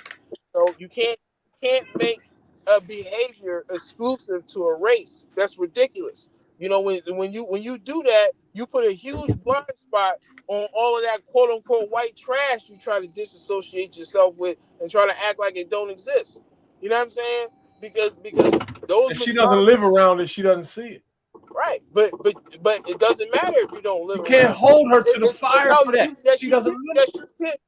No, you can't. She'll be going to jail for nothing. She don't live. She don't live in the black. That was a trial, bro. No, she don't live in the black community, but she's speaking on the whole black community. She said she lived in 2 black communities. She said that. That's the whole. So that don't give you enough data to weigh in on every black community. She lived in 2 She didn't black. say nothing about every black community. That's what the niggas on that panel was doing. They were saying it like they was trying to accuse her of just judging everybody. Yeah, she said 2 black communities, and she also said she saw it there where she lived. Now you can talk about where she didn't live and all that. No, she don't have enough data to try to. She don't. We know that. She already disqualified herself. She's not qualified to speak on these things. Well, they asked her to come there. They knew that shit already. You lived in 2 black neighborhoods. Now you a black people specialist. Get out of here, man. That's ridiculous. She never claimed. All she did was say what she saw. You don't know what everybody. But it's fucked up, man. But look, she's fully aware of the white trailer trash community. She's fully aware of impoverished white people that steal and do drugs and all the other shit that black people do. But you try to associate these things or bad decisions exclusive to a race, and that is malicious because she did not do that, herself. Because deep down her and deep inside her, she knows that that's not realistic. She know if she saw a white motherfucker, skinhead, tattoo looking drug addict motherfucker, she gonna cross the street the same way if it's a black person. You gonna be on guard. This motherfucker might steal. You lock your doors. Look, she lock her doors at night. She live in a white neighborhood, in a nice neighborhood, but you still lock your doors, right? I'll bet you the amount of money she's telling the truth, though. I bet you she didn't see those. I bet she saw a lot of black people stealing. But I've seen that. That means nothing. She's not fucking street watch. But what about you, though? Have you seen a lot of black people steal shit? Because I see a wall of shame in every store I go. I don't steal, so I don't know. everywhere I look, I see white motherfuckers on that wall too, though. I gotta keep it 100. Everywhere I look, I see white theft. I see signs of white theft everywhere. Everywhere. And when you look, niggas, take a look around where you at right now. It was some Native Americans living there. Oh no, I ain't doing that. Fuck that. Right. Yo, we don't want to factor in that. Fuentes, yo. Like, we don't want to factor. I know what you're talking about, yo. I got you on the whole that's what conquering and all that. Yeah, you're right about that. They murdered people. No, you're right, yo. They'll be like, oh. No, you're right. You're right about that. This is what Nick talking about. But we were talking about black fatigue. I got you, dog. That white you're right about that. You're right about that. And Indians had white fatigue. Huh? Indians had white fatigue.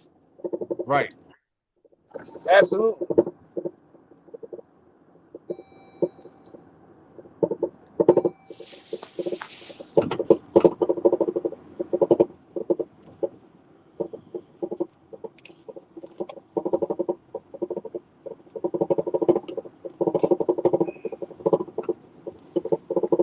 Yo, this boy about to talk about back in the day how his grandmother, they lived in a bad neighborhood that had black people and white people in it, right? The black people had themselves together and were loving and had togetherness and family. And the white people in that area were like, fucked up and had broken families and problems and arguments and shit. So he was saying that his family didn't have no situation like black fatigue situation the way they're describing it. They actually admired blacks. That's what he's saying. But now all of a sudden he got black fatigue. This dude kind of young though. He's younger than me though. So you gotta understand, when this motherfucker was born, he might be an 80s baby. Maybe he looks kind of young, maybe a 90s baby. When this nigga came into the world, first thing he saw was like, all the fucking, that long list of bullshit movies and gangster rap and all that. That's the first thing he saw. Can nobody fault this man right here except for the powers that be that put all that shit in front of his brain. And if those things weren't happening, those movies would have never been made. Yeah, they were fucked up for putting it out there to the world, but that shit was happening, man. This was a different world that he was born into from what his grandmother experienced. You know what I'm saying? It was two different things. But this dude right here, racist. Believe that. Openly. Trust me. I am not on his fucking.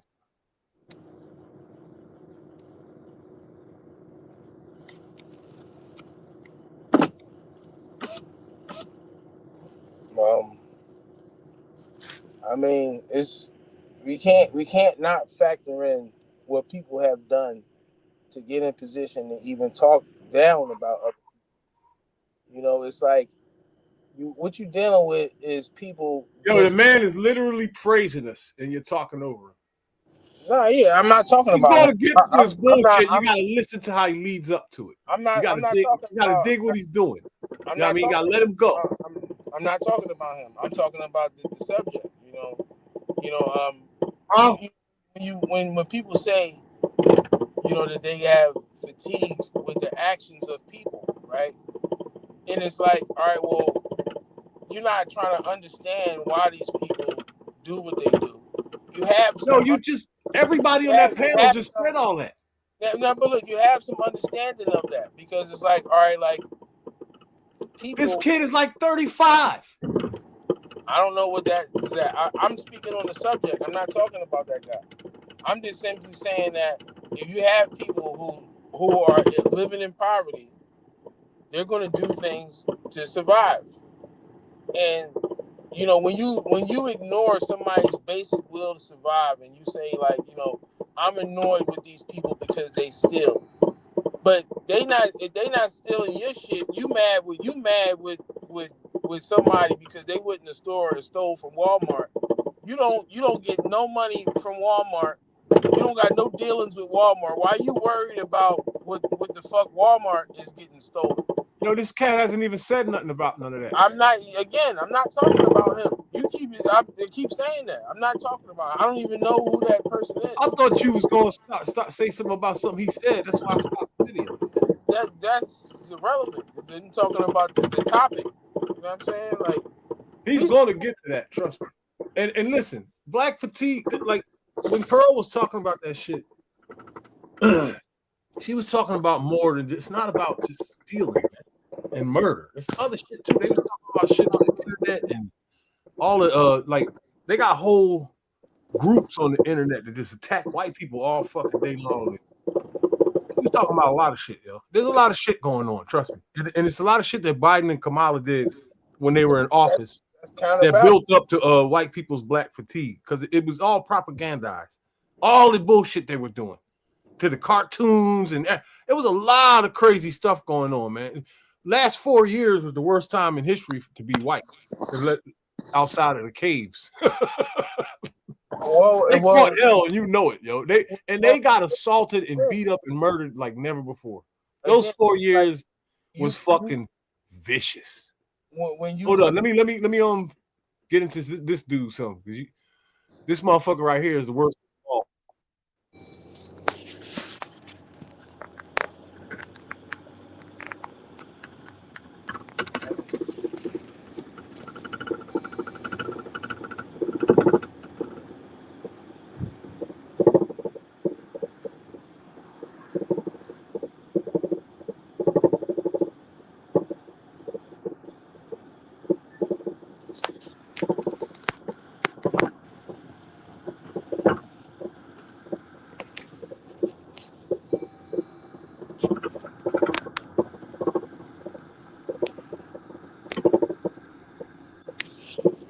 How you figure you could dump trash somewhere and it was just gonna go away? I remember when my family used to do that, yo, sitting around holding hands and saying grace.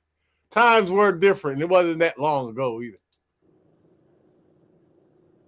But if you throw trash on the ground, it's not gonna go nowhere. You know, if somebody clean it up and then take it to a Yo, you talking over the video? I can't hear you. I can't handle video. You can't hear it? You can't see it when it's playing? I gotta hold up. I don't see no video playing either. What? You don't see the video? No, I don't see a video. It's just a blank. That is wild. Right, hold on, let me see. What about now? Yeah, I see it now. Yeah. What about now? Yeah, I see it. Yeah. Oh, all right.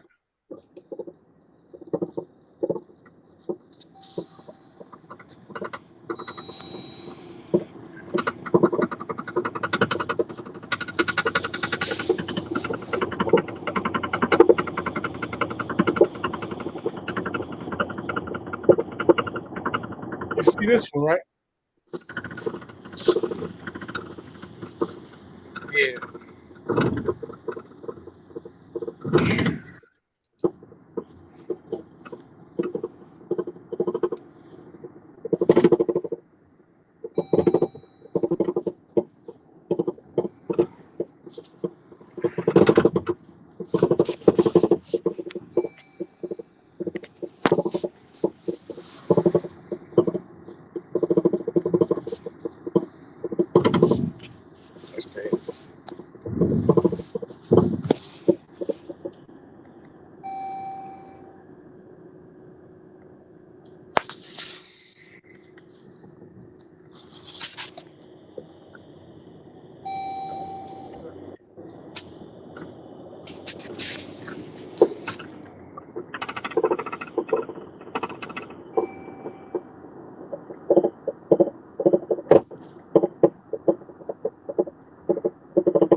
Shut up.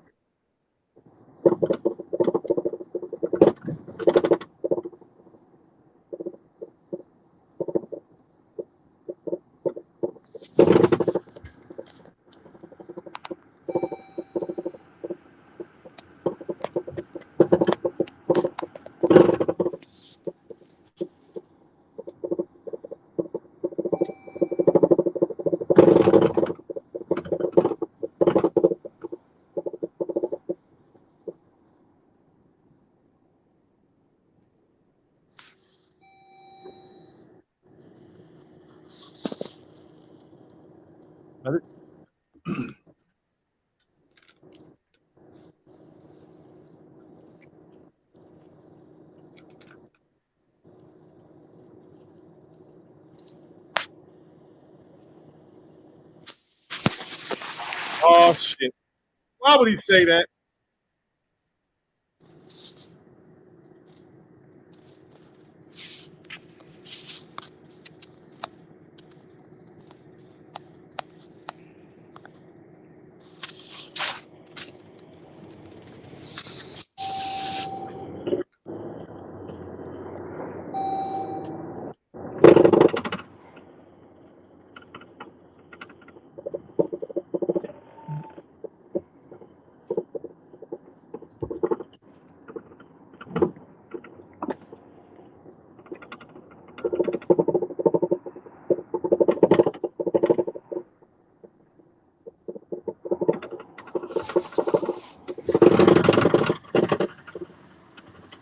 You did say it.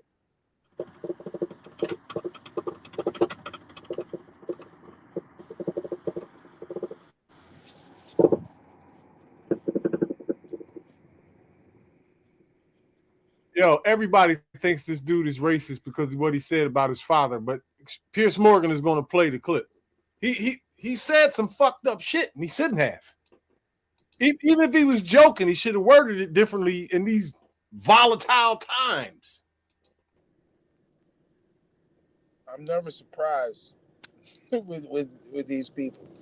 Here's the clip.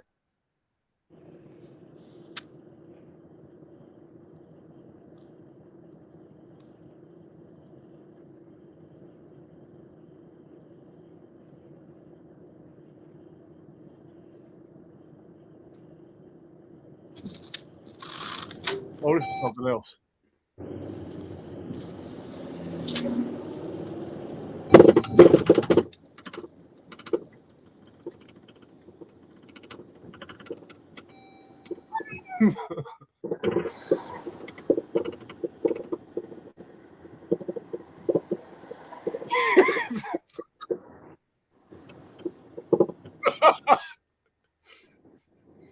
That's a fucked up joke. Now ain't the time to tell it, though. He said this shit 30 years ago. We might have got some giggles out of us. But today, hell no. I mean, hell no. You got. And he said it like today, in today's world, when you say shit like that, you have to follow it up with not all, or you're going to get people. No one has control over their emotions. Not in today's world. Fuck no. Not in the day when you get 1 million people come out in March. No. He fucked up and he knows it.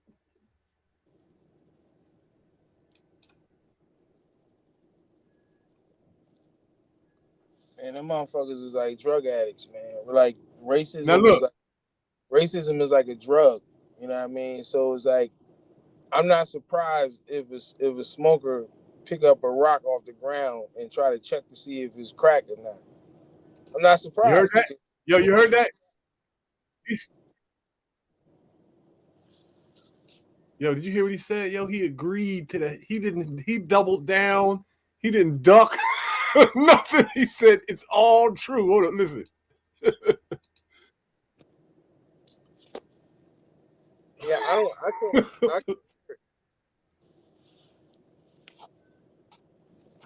For real, what the fuck does that mean?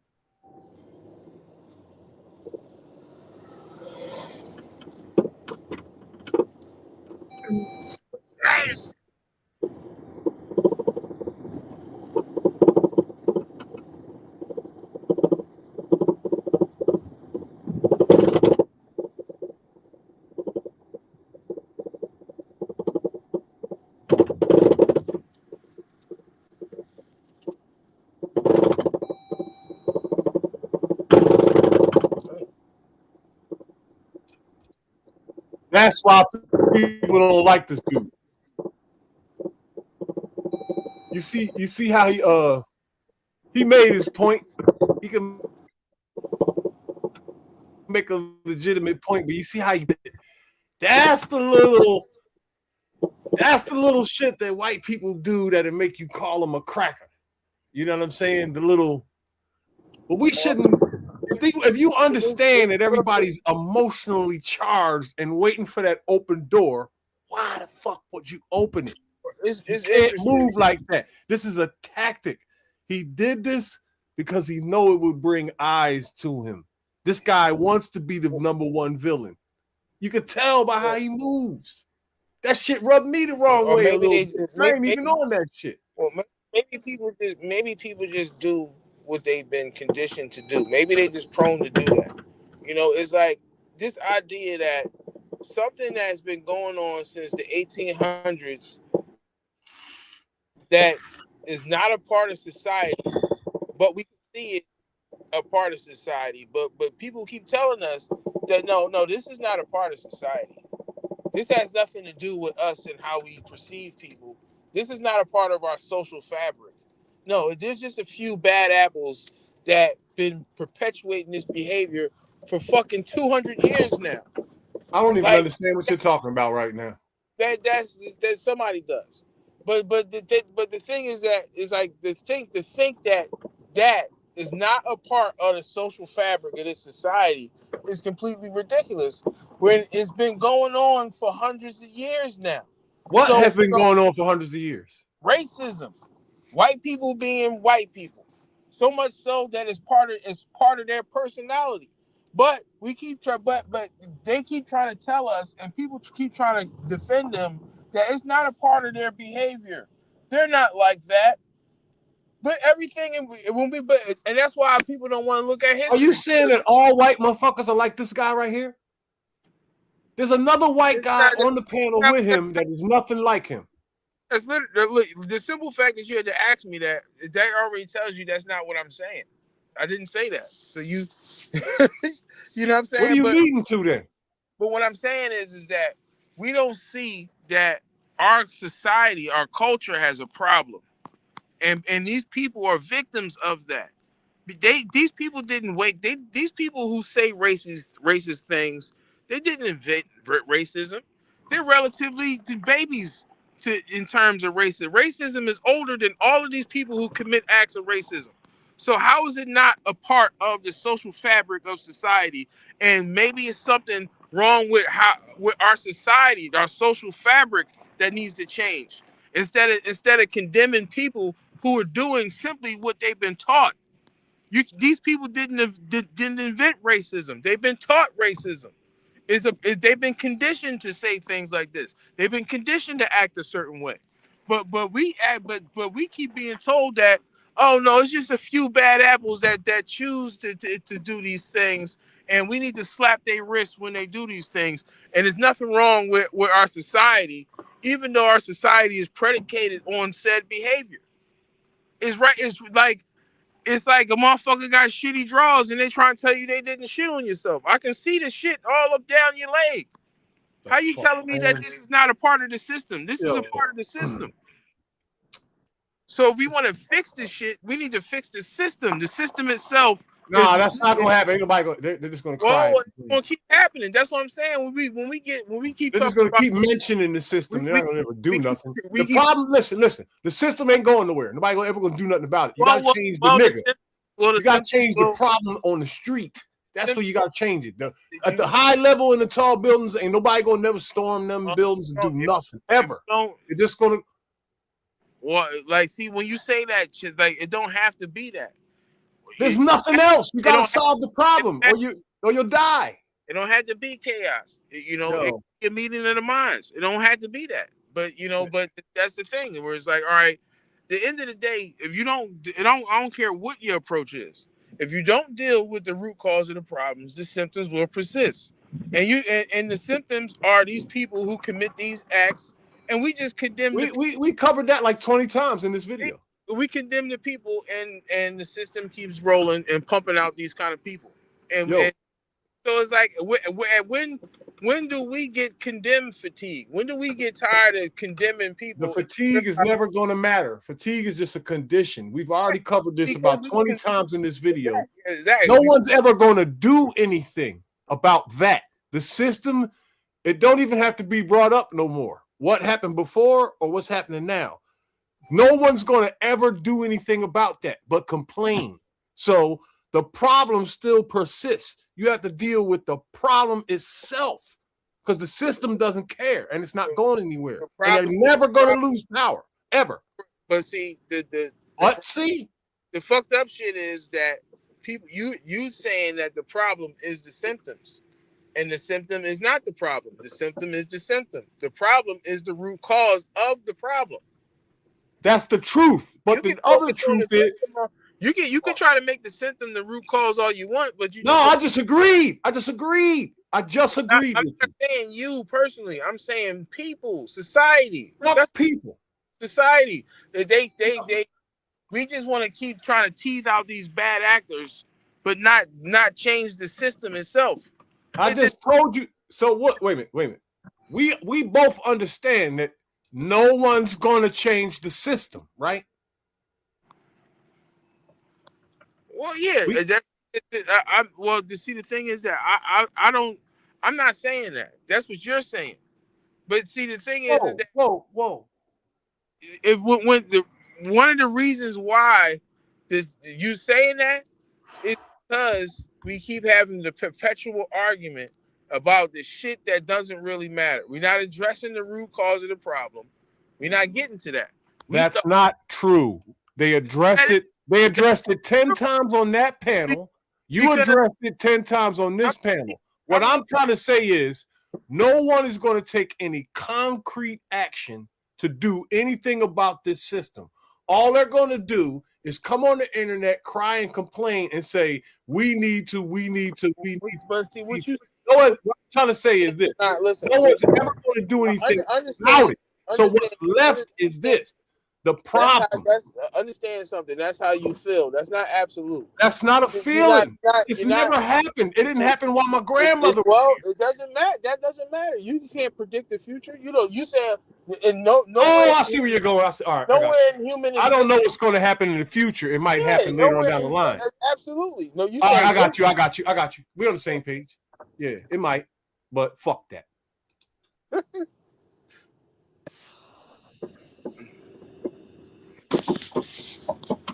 I can agree with that.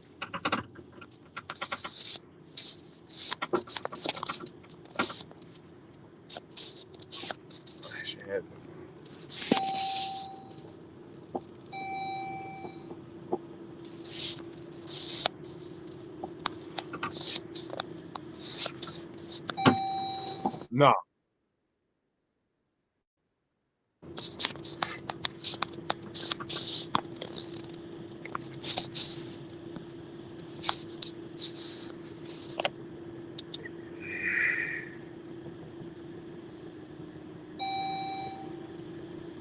Oh gosh.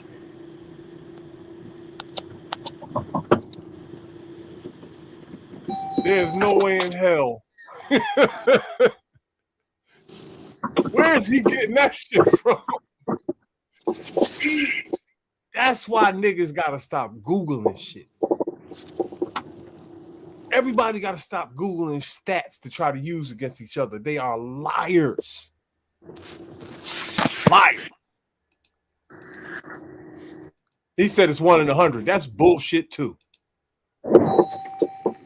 Yeah, I mean, it's an asterisk next to it. You know, and nobody knows the answer to that. Right. People had to stop using incremental things as absolute. That's just all across the board. Not just with stats, but with anything that you think is absolute. It's a piece of you don't need no fucking stats, man. Niggas are killers. Period.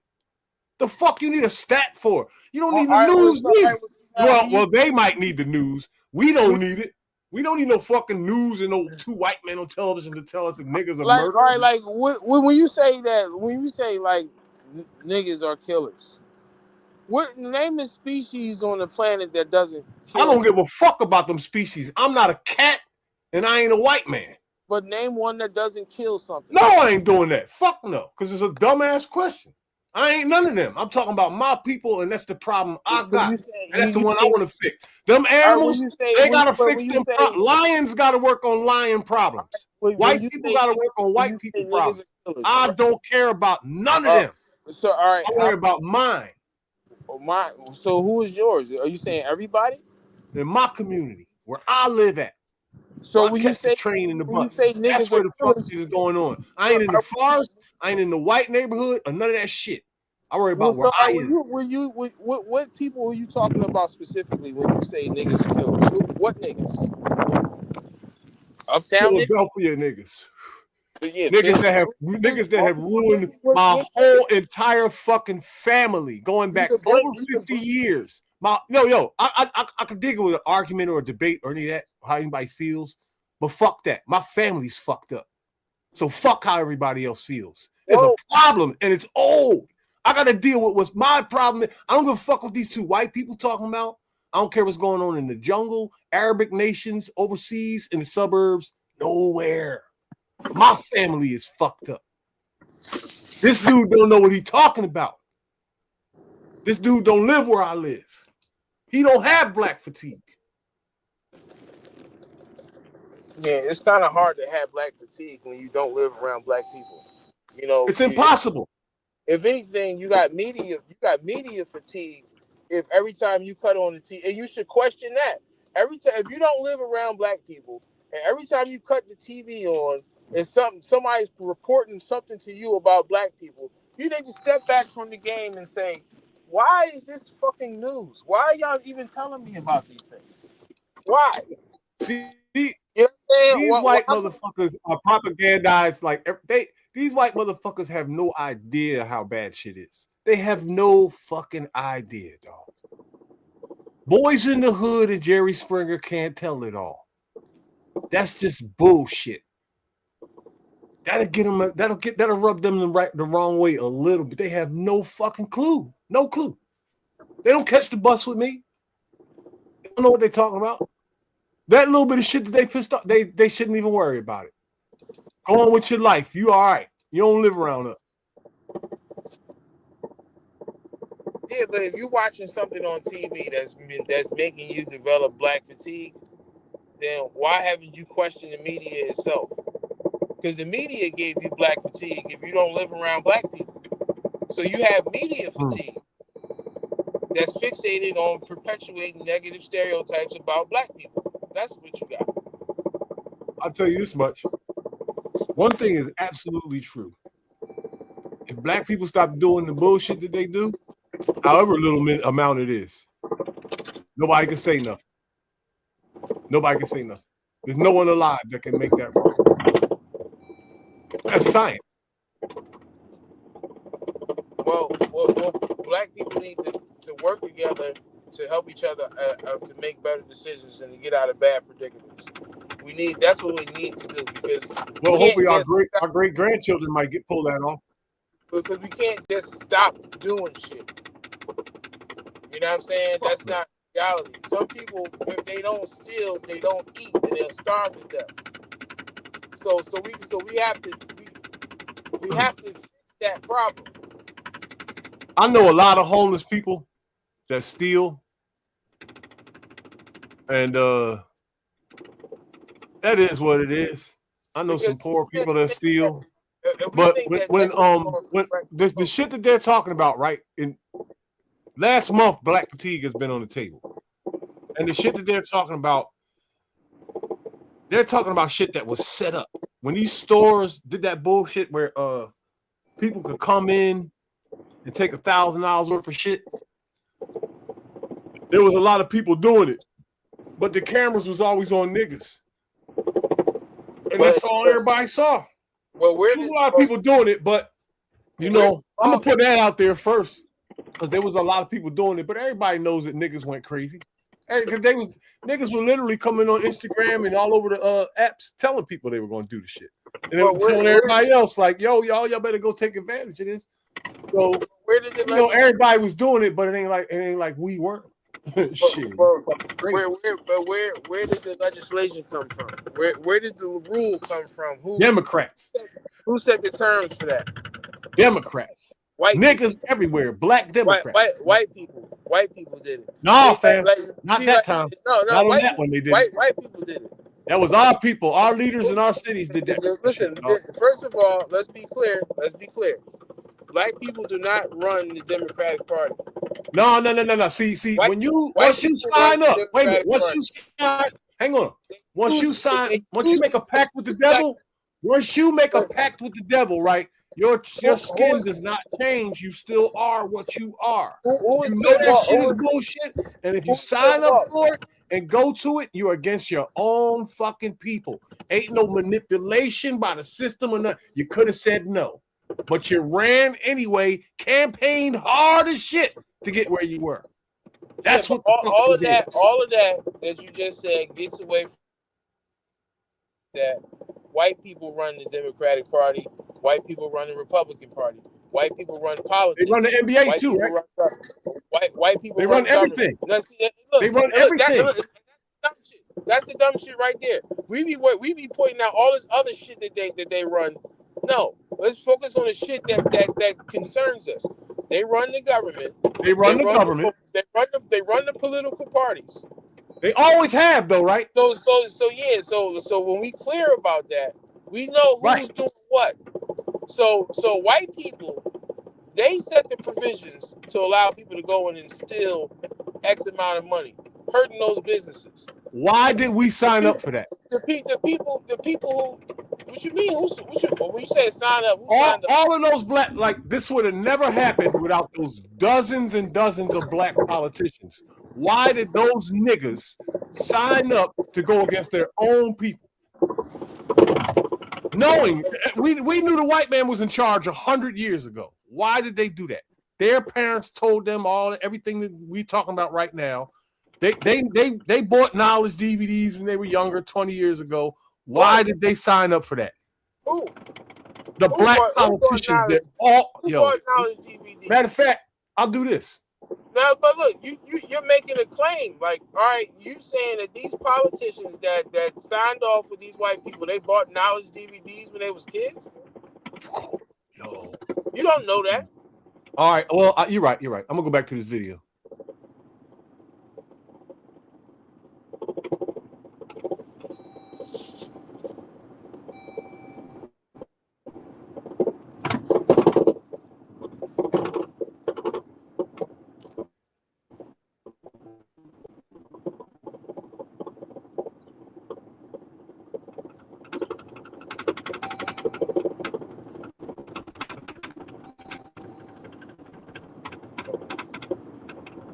Did he just do it? Did this motherfucker just go back to white people just like that whole black panel did? A lot of white people commit murder. Oh, they conquered the Indians and da, da, da, da. Today in 2025, dog, man, get the fuck out of here. That was a lot of murder, man. Man, get the fuck out of here. Today, in the last 50 years, yo, niggas have murdered America. Has spread murder from coast to coast every fucking day, even in the 70s. White people invented the mass and white people have too. They invented the mass shooting. That's a fact. Nobody on this planet was getting shot before. Nobody on this planet will ever hold a fucking candle to what white people have done. Today is us.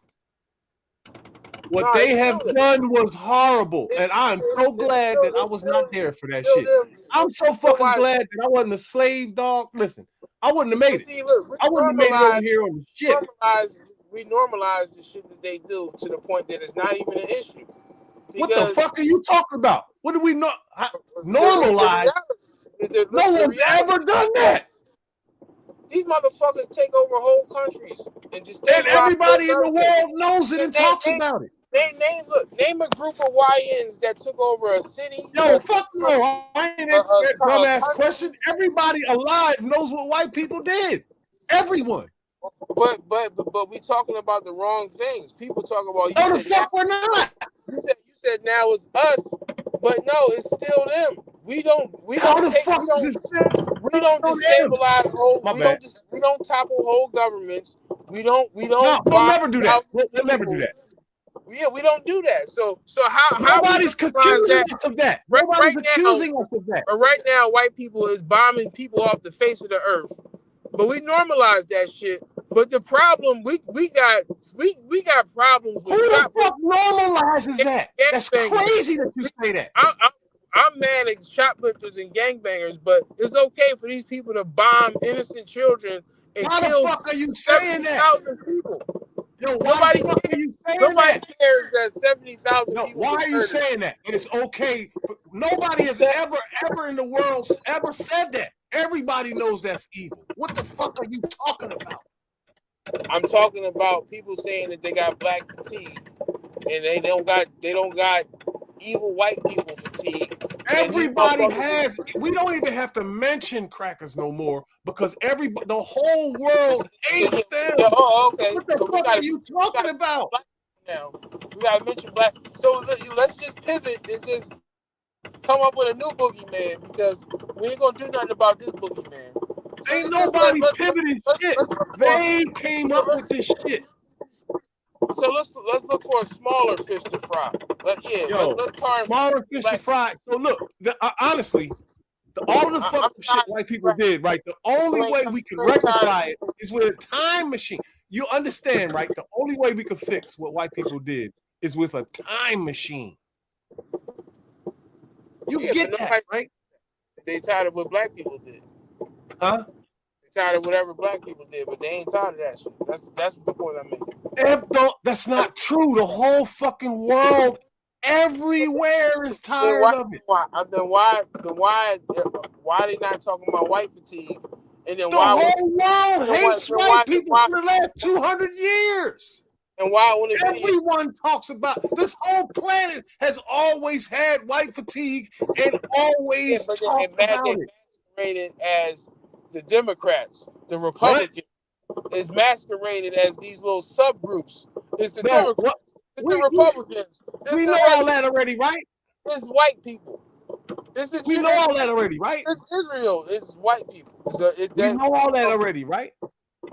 So we let these different names fool us, but it's the same people, just different logo. We already know all that, bro. They're not fooling nobody. Everybody knows all that shit. That got nothing to do with this. No, it has everything to do with this because people been gaslit to talk about people who are not the source of their problems. Yo, you can't. Everybody, you're not listening to nothing I said. Everybody in the world has always addressed this for the last 200 years. And they're going to address it tomorrow morning. Everybody's going to wake up tomorrow and hate white people and talk about the system, this, and white that, and conquer this. Everybody's going to do that. That's not true, bro. Everybody always addressed that. This is one video about one topic. So why these white lady is talking about Karens and black people? She's not talking about murder and genocide and theft and all the other shit that white people do. And she's talking about black people need to appreciate the generosity that white people gave them. Two reasons for that. Number one, you asked a question, bro. You asked me a question. Two reasons for that. Number one, she was talking about black people because that's what that show was about. It was literally in the thumbnail. Black fatigue. Number two, she don't have to talk about white people and conquering because everyone alive is doing that. That's kind of old and dry now. That's old. That shit is so dried up. It's fucking ridiculous. It doesn't even make sense to even talk about that no more. Why she ain't at the UN trying to stop world hunger or trying to stop wars and shit? Why she not doing that? But You'd have to ask her that, bro. But because she's more concerned with black people. You know what? I'm going on a panel. No. You said world hunger. I'm writing that down. Her people murdering people around the world, that's no big deal. But you know what? I got something to say about these black people. That's her. She went out her way to go talk about some black people. But where you at when it's time to talk about the shit that you people do all over the fucking planet? Where's she at for that conversation? If she care about truth and justice and righteousness, you can't tell me. I really would like to know, but I really wish you wouldn't ask me that dumb shit. Because don't ask me, because I have no fucking idea. I hate them fucking questions. Can't tell. I don't know. I don't know. These people can't sit up here and try to virtue signal, weak, pathetic virtue signal, and not try to act like you don't turn a blind eye to injustice. Y'all don't. If you turn in a blind eye to injustice, you can't tell me that you care about righteousness and you care about people following the rules and not breaking the law. You don't care about none of that shit if you turn a blind eye to injustice and genocide and act like that shit ain't even happening. How the fuck can anybody right now be talking about the fucking black fatigue when right now it's motherfucking kids with their brains missing? Motherfuckers is bombing the fuck out of kids and even just in this damn country. 80,000 children go missing every fucking year. White, black, all that shit. And y'all motherfuckers is online talking about black fatigue. Give me a fucking break. You don't give a fuck anybody talking about these people, that. These people don't give a fuck about shit. You act like nobody's talking about those things. They're scumbags. All of them is scumbags because they ain't got no smoke for or energy towards anything that matters. That's why. That's not fair because I guarantee if you ask those people about those things, they would not. On that panel, they would hate them. Because it's homeless people right there in their communities that need somewhere to sleep, something to eat, but they on YouTube talking about black fatigue.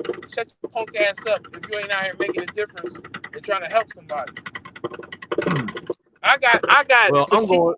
I got fatigue for motherfuckers to talk. I got talk fatigue, and motherfuckers is just talking and ain't trying to do shit. They ain't trying to help nobody and fix nothing. They just online talking, trying to make some money.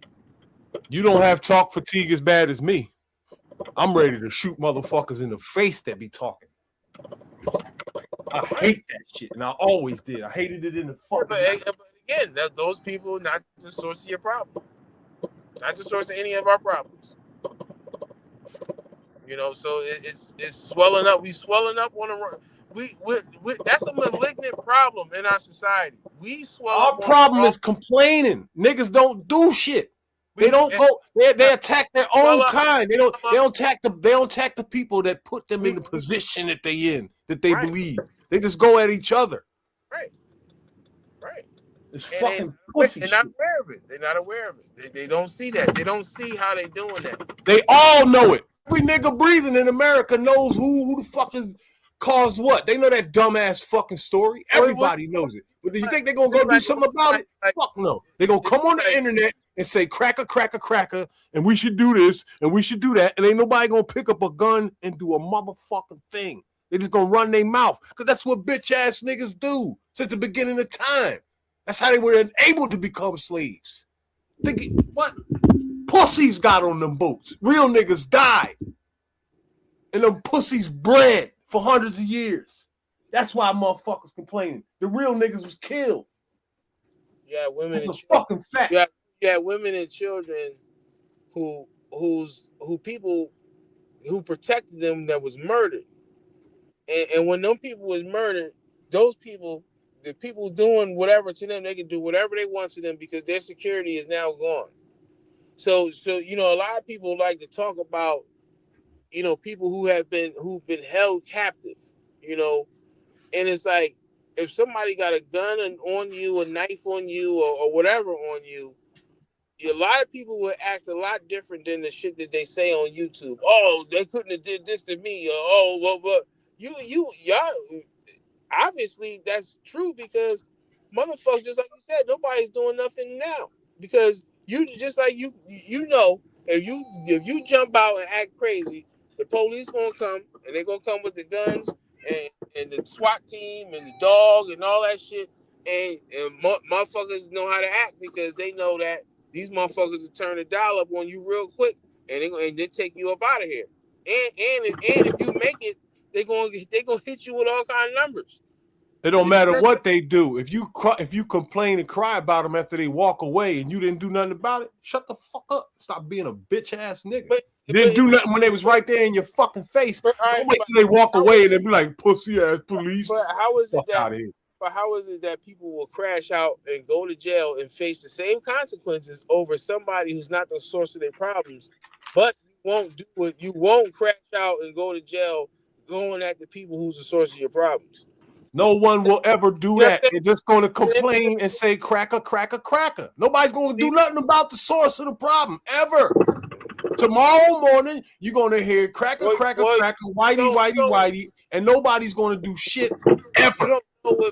You don't know what people are going to do in the future. You don't know what people want to do tomorrow. We can't predict the future. I'll bet money. I'm taking all bets. We can speak the probability. I'll bet on it every year on New Year's. I'll bet whatever. This year, niggas don't do nothing. I'll take that bet every day to the day I die. But I could be wrong. I know that. I could be wrong, but I will bet cash on. But the day that you die, the existence doesn't stop. Like, you know what I'm saying? So nobody knows none of that fucking poetry either. Nobody knows none of that shit.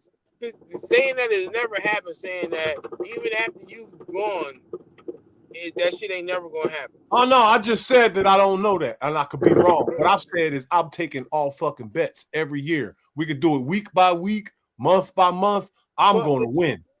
While I'm alive, I'm going to win because ain't nobody gonna do shit. And I can tell because you know what? There ain't even nothing been started yet. Like there isn't even like the beginning of a process yet. You don't know that. The process has been complaining. It started with the House of Consciousness, and now it's 20 years old. You don't know that. The same way that this girl was. I just said I don't know. Yeah, but so why are you saying that? You saying the process ain't been started, but you don't know that.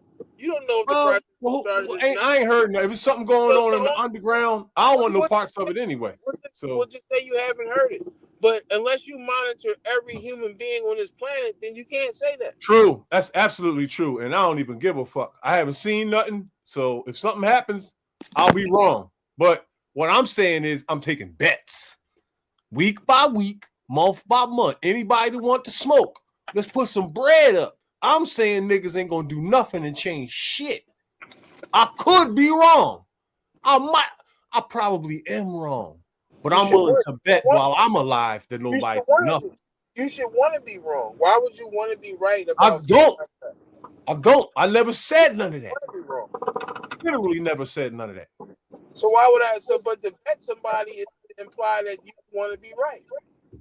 No. Probably I know what the fuck I'm talking about. And I'm willing to put money up to say I know what I'm talking about. I ain't hoping for nothing. I know what you're talking about too, but I'm not willing to put money up on that. I would. I'll take that bet any day. Why would I want to win money on something like that? Because if you look, I can argue with niggas on the internet forever about who's doing what. But my life being compromised in real life, in real time, and I'm 55 years old and don't have much left to live, I really don't give a fuck what nobody talking about. I'm going to live my life accordingly so I don't fall into no more fuck shit. And I'm going to avoid who I got to avoid. I'm not in the mood for dumb shit, dog. Motherfuckers can argue about how they want. Nobody else is compromising my fucking life. Period. Pearl can argue with niggas for another. They could have that dumbass conversation for another 100 fucking years. What's gonna happen in real life? Well, you know, I'm gonna protect mine. Politicians can compromise your life. You know, they can put laws in place that make it hard for you. You know, and that's the thing. That's what I'm saying about displacement. Is that, you know, we can say these things, but it's people right now that are come and turn your life inside out. And it's like, oh yeah, but that's different. I'm talking about like a regular person. Like, those are just hypothetical situations. But what's happened so far? Because we feel like the only person who we can retaliate against is the regular person. These people, they can stick their thumb in your butt right now, and motherfucker just keep talking like the shit didn't even happen. But if Joe Blow look at you too long, you ready to pull out your gun and fight. But it's like, oh, well, what about when the people put their thumb in your butt? You ain't go back there and try to kill everybody. But they I don't even know what the fuck that means. Well, for some people, they know exactly what that means. Who's putting a thumb in somebody? What kind of LGBT fuck shit is that? When a motherfucker went to jail and they said skip back your dick and lift up your nuts, and they looked in your butthole with a flashlight, you ain't come. And how many niggas say, you know, I'm going back and get them? Ain't nobody gonna do that to me. You know, no, that nigga violated me. He gonna die. Yeah. So yeah, absolutely, motherfuckers is not swelling up and raising up against people who the cause of their problems. But how many motherfuckers been straight up sodomized by prison staff, and ain't nobody got no gripe about that? They ain't got no gripe about that. You mad at somebody else? You willing to knock somebody else's head off? But see, that's displacement. Yeah, I'll knock off anybody else's head except for them people who went in my butt with a flashlight. Yeah, so what should they do instead of when they have a confrontation with a nigga in the street? What should you do instead of defending yourself? Go back and fuck up somebody that remember that dude with the flashlight. Your senator or something. You remember that dude with the flashlight? Remember, you ain't swell up on him, so why you swelling up on him? I feel bad for you if somebody looked up your ass with a flashlight. I did 10 years. That ain't never happened to me. That's what they doing in the county in Philly now, because that's foul. It's like remember the shit that people used to say, that nigga so hard. He went back and smacked the doctor. He went back and got the doctor to slap him when he was born. That's fiction. That's funny as shit, though. There's plenty of people that's really doing all kind of shit to you, worse than slapping you in the butt when you was born. And you ain't doing nothing. Listen, if a nigga compromises you, kill him. Because all that shit you just said about what the white man did to us and all of that. Right. Wait a minute, hang on a second.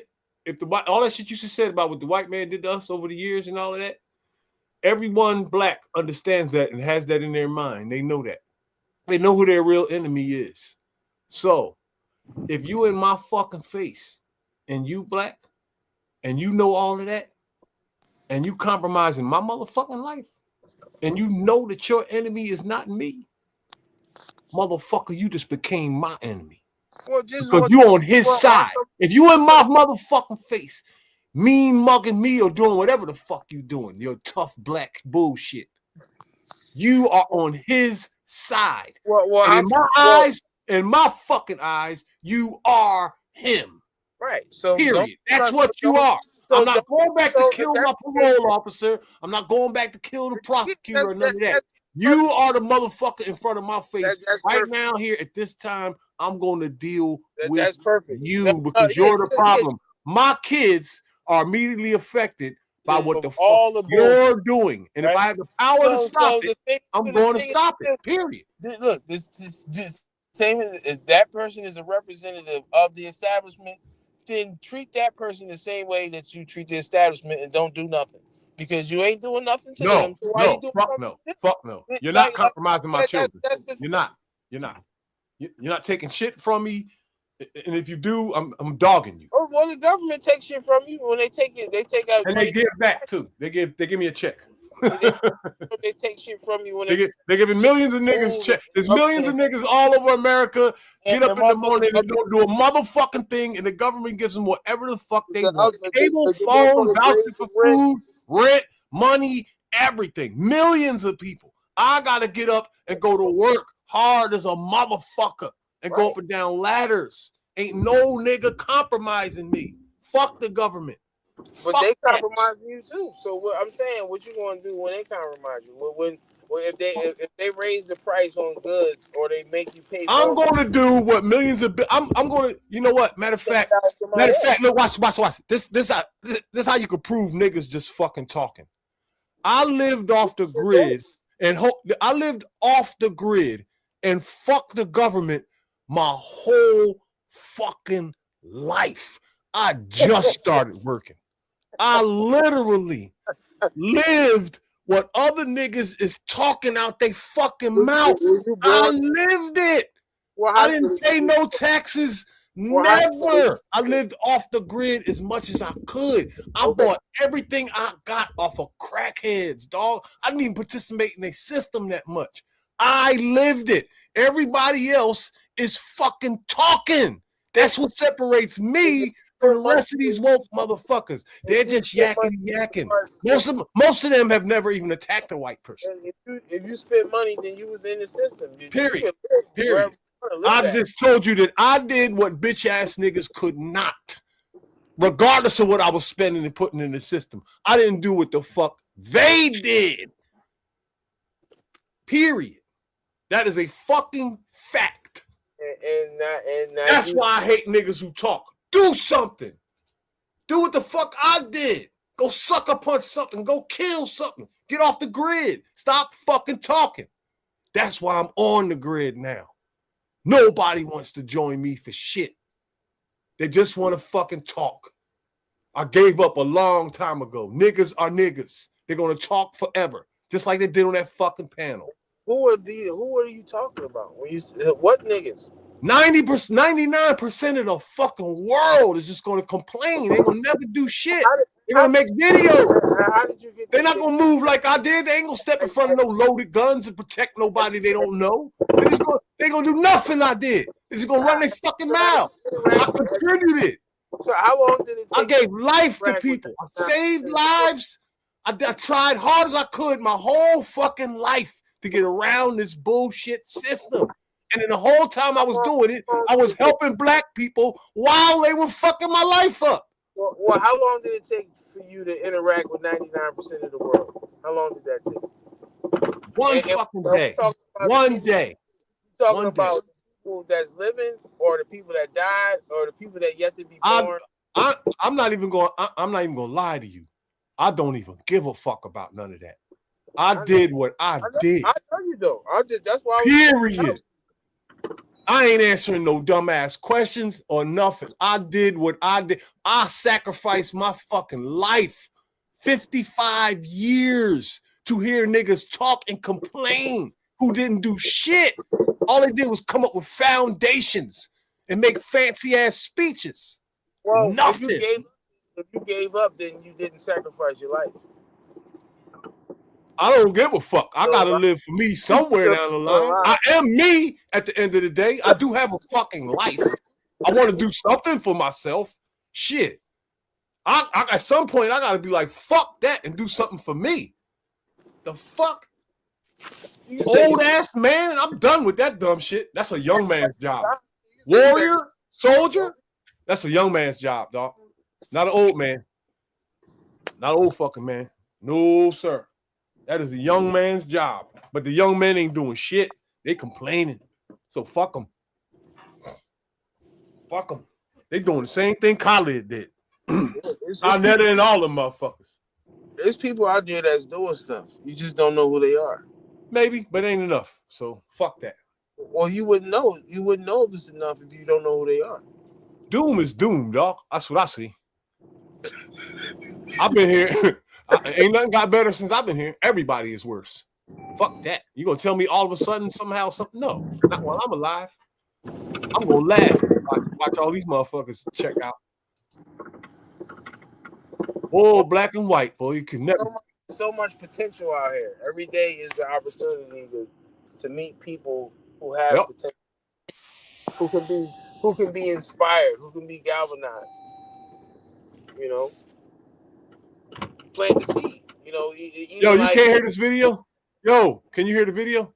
All right, hold on, let me push play. Can you hear it now? No, I can't hear none of the videos. I don't know why that shit ain't working. Selfish? Oh shit. You can't hear that? No. Oh shit. I don't even know. All right, you know what? I mean, it's cool just play it and just I guess narrate it. Let me know what they're saying. Nah, because it might not even be coming through on the video. I don't know. I was gonna check the phone. Fuck that. All right, I'm gonna stop this shit because I didn't get through this Nick Fuentes video, but I'm coming back to this because this topic is fucking making me mad. This shit is not gonna make anything better. And these white folks that got black fatigue, they need to be cured of that shit. And I think I got the cure because they don't know what the fuck they're talking about. They don't have it. All right, it says your browser has lost connection to your screen share audio. Wow, YouTube has been fucking up on everybody's channel. It's like a waste of time if this shit is going to keep happening, man. I mean, we can just talk about it and just relay like what we know about the subject. Yeah, we could, but that ain't the way I wanted this to go. And I paid for this fucking shit. You got everybody's. That's why I don't fuck with this, yo. That's why I don't make, because I'm not in the mood for dumb shit. Man, yeah, I know. Live is live. Woo! I got a fucking job, dog. Live is live. You know, shit. That's why we gotta get the money. See, like, you know, people get paid. It's people that get paid to do this shit, and they're not even good. They're not even good at it, but they get paid so they can get better at it. You know what I'm saying?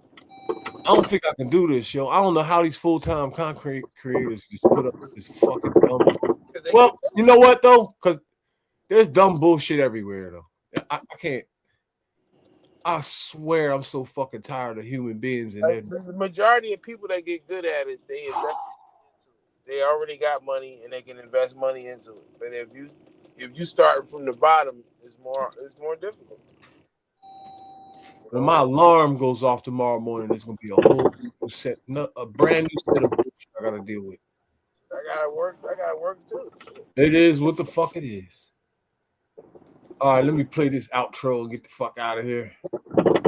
Black Fatigue Part 2 coming up. Dragon.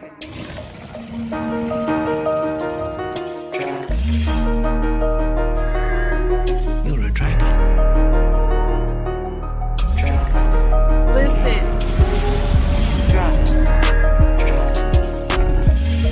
Listen.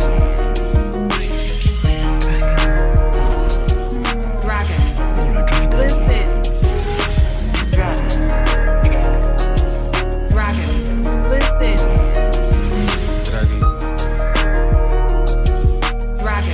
You've woken the dragon.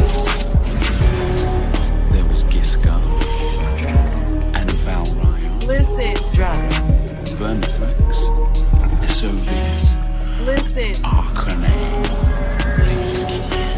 Raxes, Dragon. Listen. Vega, Dragon.